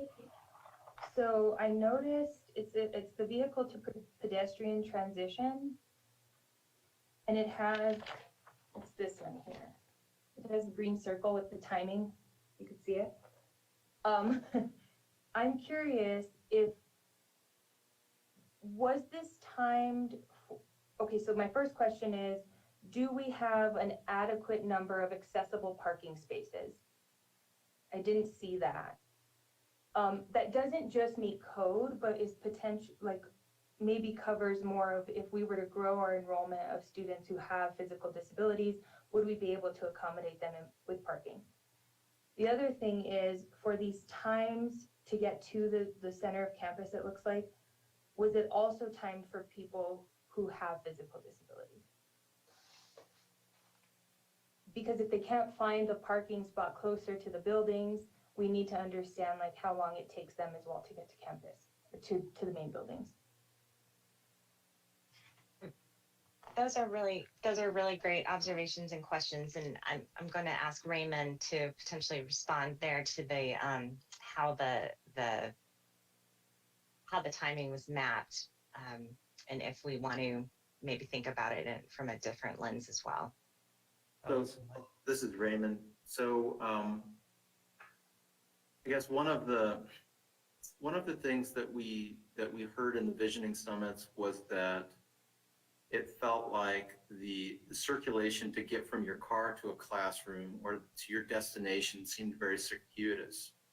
So this diagram is more a test of whether that is actually by physical distance, or whether that kind of circuitousness is being created by lack of adequate wayfinding or lack of direct connections, where, you know, sometimes you have to go all the way around the main courtyard to get to the other side of the courtyard, whereas you could just go through. So I think that's how to see this diagram. It is not necessarily about disability. It's not about it's not about kind of it's not about particular parking places for disabled folks. It's more about what is creating that level of disconnect spatially on campus. And I think what we were trying to convey with this diagram is that it's not the linear distance. It's not the physical distance. This campus is not so big that you need to take a bus to get from one side of the campus to the other. It's actually very condensed. And that's what the times were about here.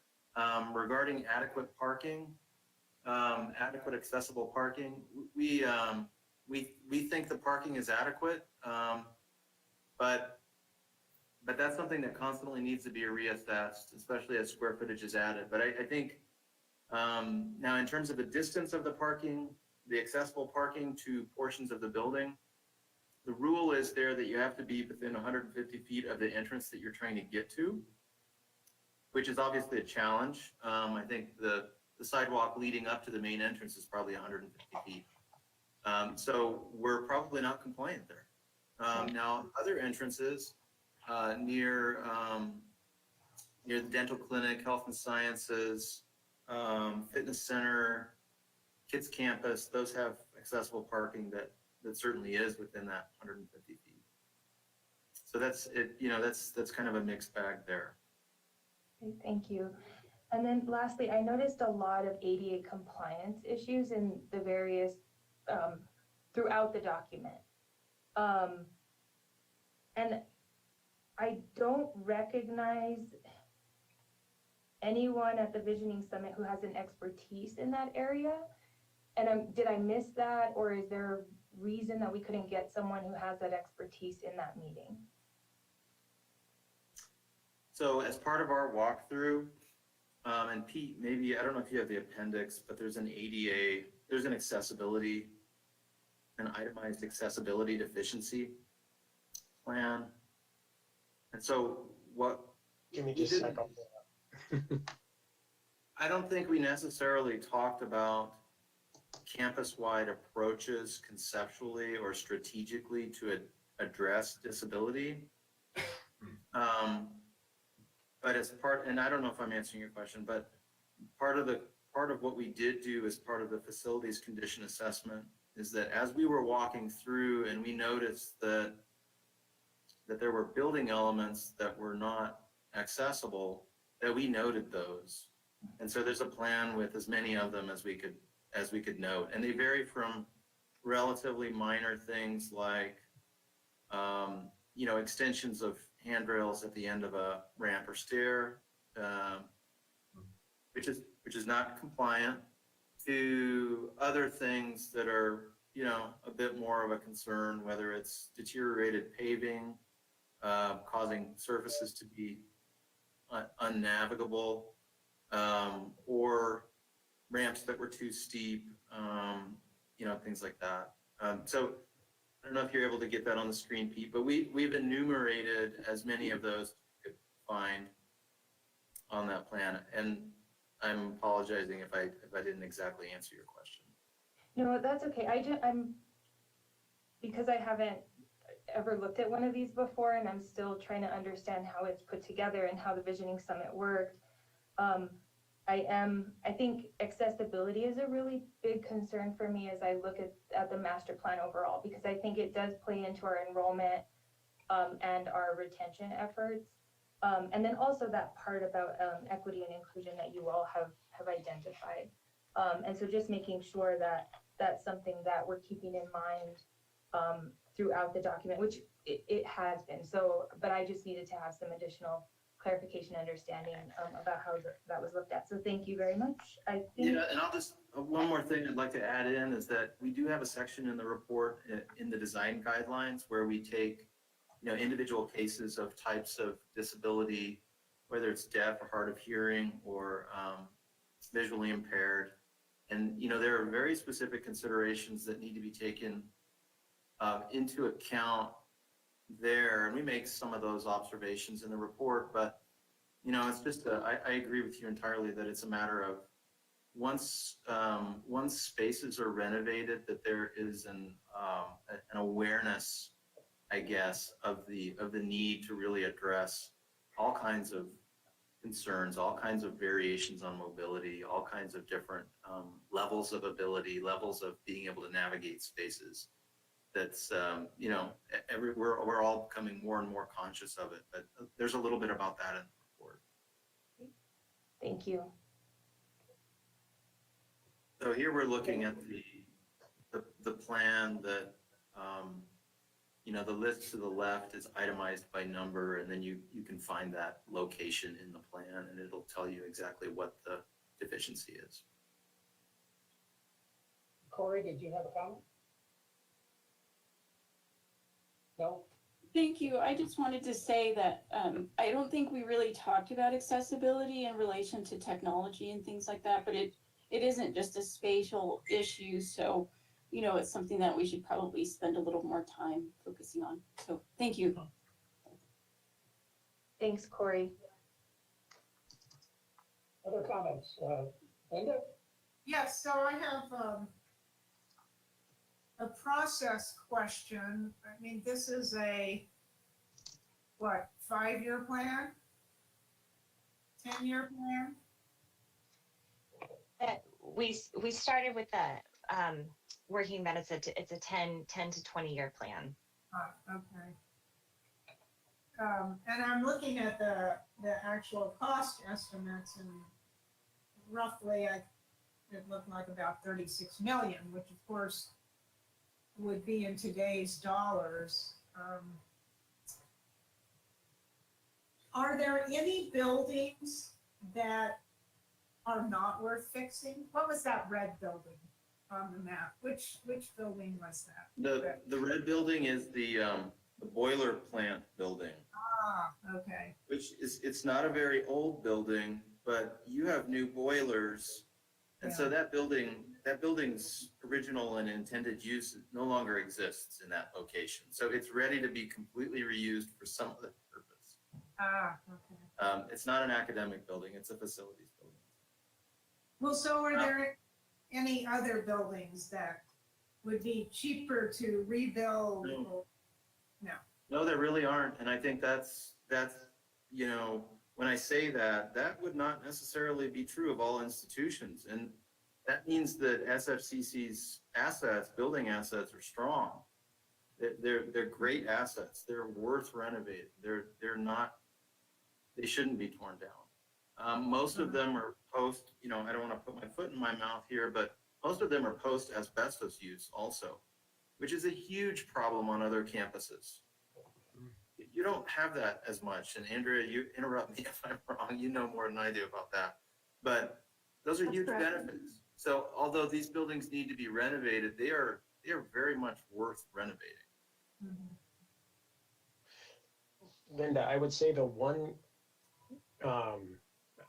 it's not a caveat in the respect that I wouldn't recommend tearing anything down, but as Sullivan was referring to, if there's a big growth in the dental programs or the health sciences programs, it is typically nearly as expensive to renovate a space that was not intended for those type of kind of laboratory type uses as building a new building, which I think is why one of the recommendations was if the health sciences programs do expand significantly, really that probably deserves a new building. And there's a great flat building pad just right across the parking lot from the existing health sciences programs. All right, good to know. Because that's my priority for whenever it's work. Linda, you don't want the football field? Come on. Man. Right. Come on. Okay, that's all for now. Thank you. Okay. Well, I'm the last one. This you're is the last one. Okay, go ahead. So actually, just along the lines of what you were just saying, from a stewardship point of view, I was really pleased to see that the majority of the facilities were fair, just like you were just pointing out, which means we're not starting from behind the eight ball, right? Just trying to get our facilities up to a usable standard, but that we actually have options from here, especially if we maintain them correctly. I think that is one of the challenges now going forward. Can you guys hear me? It's very intense. Okay. One of the challenges going forward is how we do integrate this with the other projects that are at the college and how we prioritize. And so that we can maintain our facilities, in this fair condition, if not better. And I didn't quite understand, just like George was saying, I didn't quite understand how we could utilize some of the information for prioritizing in the future. So especially like if it's a maintenance project or a recap project, how do we pull information out of this report to see that we could actually integrate it into our strategic plan for improvements at the campus? And I know that's going to be a challenge in the future to integrate all these different projects and priorities, but definitely we're up for it, and this is a great start. So thank you. This is a great kind of snapshot of exactly where we're at, so we know where we can go. So thank you. Thank you. Thank you for that comment. I'd like to jump in and just make a couple of observations. So let's talk about priorities and let's talk about renovation projects. One of the things that we see is that doing more or less comprehensive renovations in an entire area works better than doing waves of individual campaigns of renovations throughout the whole campus. Why does that work better? Well, in the end, it causes less disruption to occupants. You will need to shut down a portion of the area, but then once it's back up and running, it's back up and running for 10, 15, 20 years. And it doesn't keep getting interrupted by some other improvement. Certain improvements don't play by those rules. And currently, SFCC's priority 1 air handling unit upgrade is one that doesn't play by those rules because those improvements can be made campus-wide. They should be made campus-wide. So, but I'm saying that one of the recommendations that we're making is to actually approach area by area and do a relatively comprehensive renovation there. That's one thing. The other thing I wanted to say is, let's talk about priorities among those. Condition is not creating priority in your case. There's nothing that's falling apart so bad that it absolutely must go first. What does create priority is disruption to academic activity and the total cost. Some areas are just bigger than others, right? For what we call transformation projects, which are not renovation projects, expansion of health and sciences, expansion of kids campus, these kinds of things. We could put priorities on those, but I think as a planning team, we actually thought that might better come from you as a group to figure out what the priorities are there. I think they would mean more if that happened in a conversation, and we're happy to facilitate that conversation if that's a good. I absolutely concur. I believe that's work that the board will have to do, right? But having the data to make those decisions, that's what was important to me. So, yeah, thank you. No, I totally concur.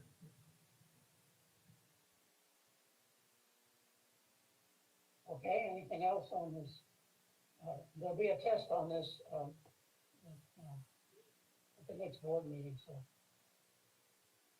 I did want to mention, just before we leave, you have near the back of the report, under campus design guidelines, you have a page that shows and talks about solar facilities. And you show recommended future ones and existing ones, but you forgot an existing one.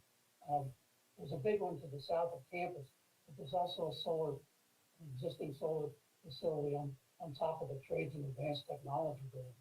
So, Okay. Pop that in there. Okay, if there's nothing more on this, this is a draft. If anybody wants to put their comments further in writing or to mark up one of the plans, as I've done, and turn them back into the architects and planners, that's fine. Do it whatever's most comfortable way. And then next month, we'll see the final document. I'm conflicted as to whether we need a whole nother one of these in writing, in hard copy. My personal feeling is it would be all right electronically, as long as you focus, outline for us, or highlight where your changes are, what changes you've made, or maybe provide a separate summary sheet with those changes, or whatever seems to work. Is that either that or a wheeled cart? Yeah, or get George's part. Yeah. Right. I guess lay them out on the floor, George, Yeah. Yes, we will do that, and we will definitely let you know, or identify all of the changes that are made. Thank you so much for this feedback today. It's been really, really great to hear all of your perspectives, and even a little poking at some of our areas that we need to improve. It's all good, so we really appreciate that. And Andrea is collecting feedback from others as well, and I think we expect to see that October 5th or 4th, 5th or 4th. Yeah, the 5th, I believe, is, yep, what we Okay. had the deadline for, yep. Okay. You have a mixed background of board members here. So you're getting input from a variety of experiences, let's put it that way. That's great. Okay, let's go on to item 12, which is policy 1-31, or a revision to policy 1-31, having to do with financial oversight in the cash reserves section. Laura, is this for you? Hi, good afternoon. Chair Sullivan, members of the board, President Rowley, we're pretty excited to be here to have policy on your agenda. I'm going to turn it over actually to Nick, who drafted the one addition that we've added to policy 1-31, financial oversight, and it's in section L. And if Mason would post that on screen, that would be helpful.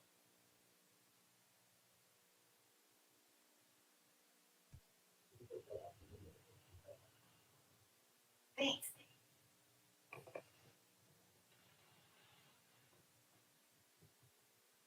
Were you gonna share it, Mason, or did you want me to? He just needs a minute.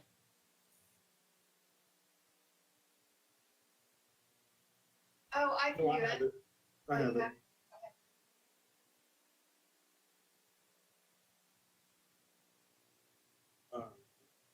I can do that.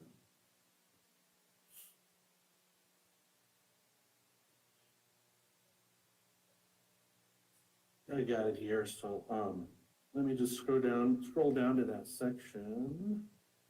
And it's a pretty straightforward cash reserves recommendation. This has been a KPI for finance for the last year or two. Propose something to the board to get a minimum amount of cash reserves in place.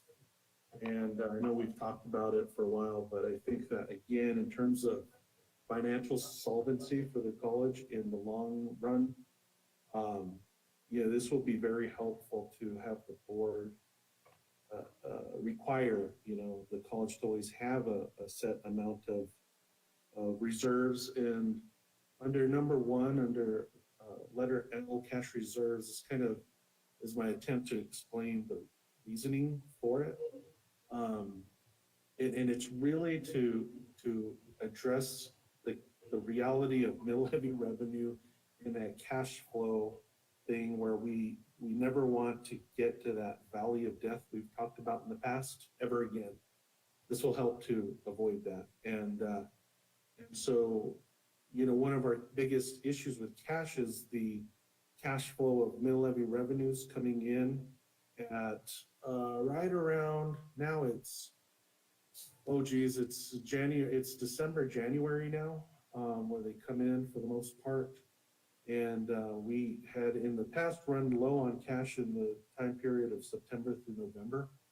And this will really help that. We also have grant receivables where we end up paying them up front and then have to wait for reimbursement. And sometimes that's large amounts of money with financial aid disbursement. So this will help to mitigate that issue. And then obviously, unexpected financial, just abrupt financial issues where, emergency situations have to happen. And so we'll have this in place. And the policy would direct the president to establish a designated fund that would hold the entirety of the reserves. And it's a bit of a formula, number 3, where the minimum would be equal to 25% of the average of the prior 2 years. What we really want to say is not instruction in general. I would recommend we change that to say current funds. And if you remember in our budget, current funds are made up of ING, but also some other exhibits as well that we'll want to include. So again, my recommendation is to include and change out that instruction in general language to current funds. And so it would be 25% of current funds for the prior 2 years, and that would be the average of those. And that will get us at, if we did that as of today, we would probably be required to have about 10 million in cash reserves. We're forecasting having about 11 million in terms of the closeout for last fiscal year, which is being audited now. And so our best guesstimate right now is we're going to have about 11 million in cash reserves there. So we would be able to meet that requirement currently. And then I think this is a really important provision, is to authorize the president to invest the appropriate level of cash reserves in moderate to low risk investment funds. And that's so that you don't have all of these funds just sitting in a bank that doesn't really give you any interest payback.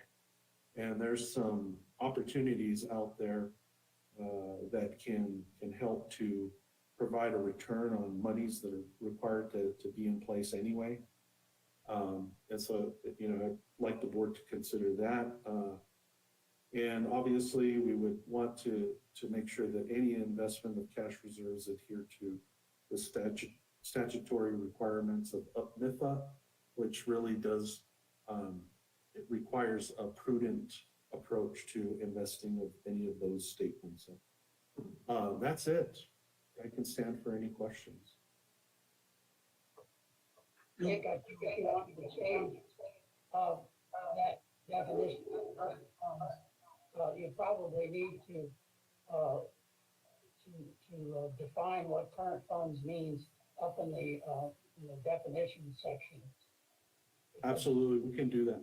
If somebody would say current funds, what does that mean? I mean, we have lots of current funds, but you are specifically talking about the current funds as outlined in the budget. So I think define it up in the definition. That's a great, excellent requirement. I think we absolutely need to do that. And there is an HED definition of current funds, so we can do that. Other questions for Nick on the cash reserve section? Do we currently invest any of our reserve funds? No, sir. They just sit in your office in a drawer? No, definitely not.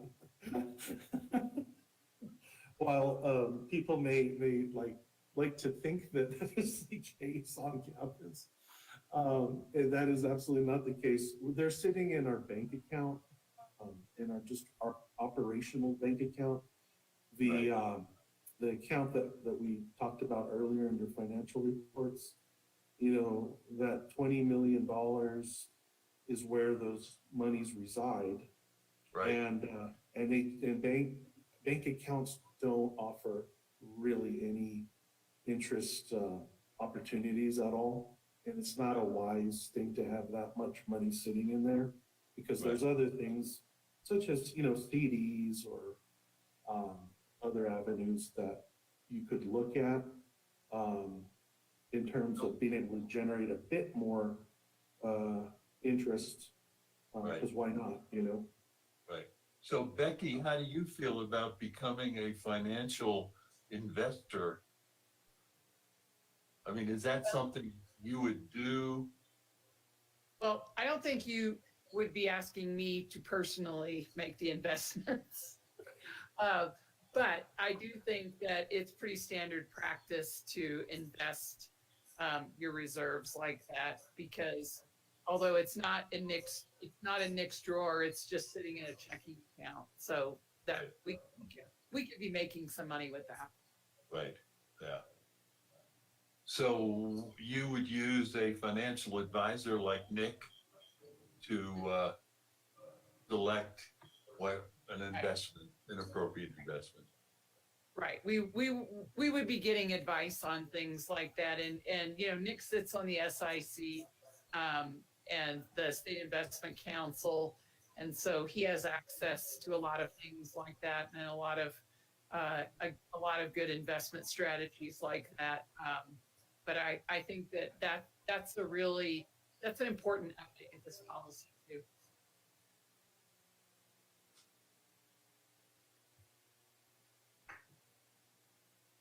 Other questions or comments on this? This is the first reading of this policy change, so we're not acting on it today. We will act on it at the next regular meeting.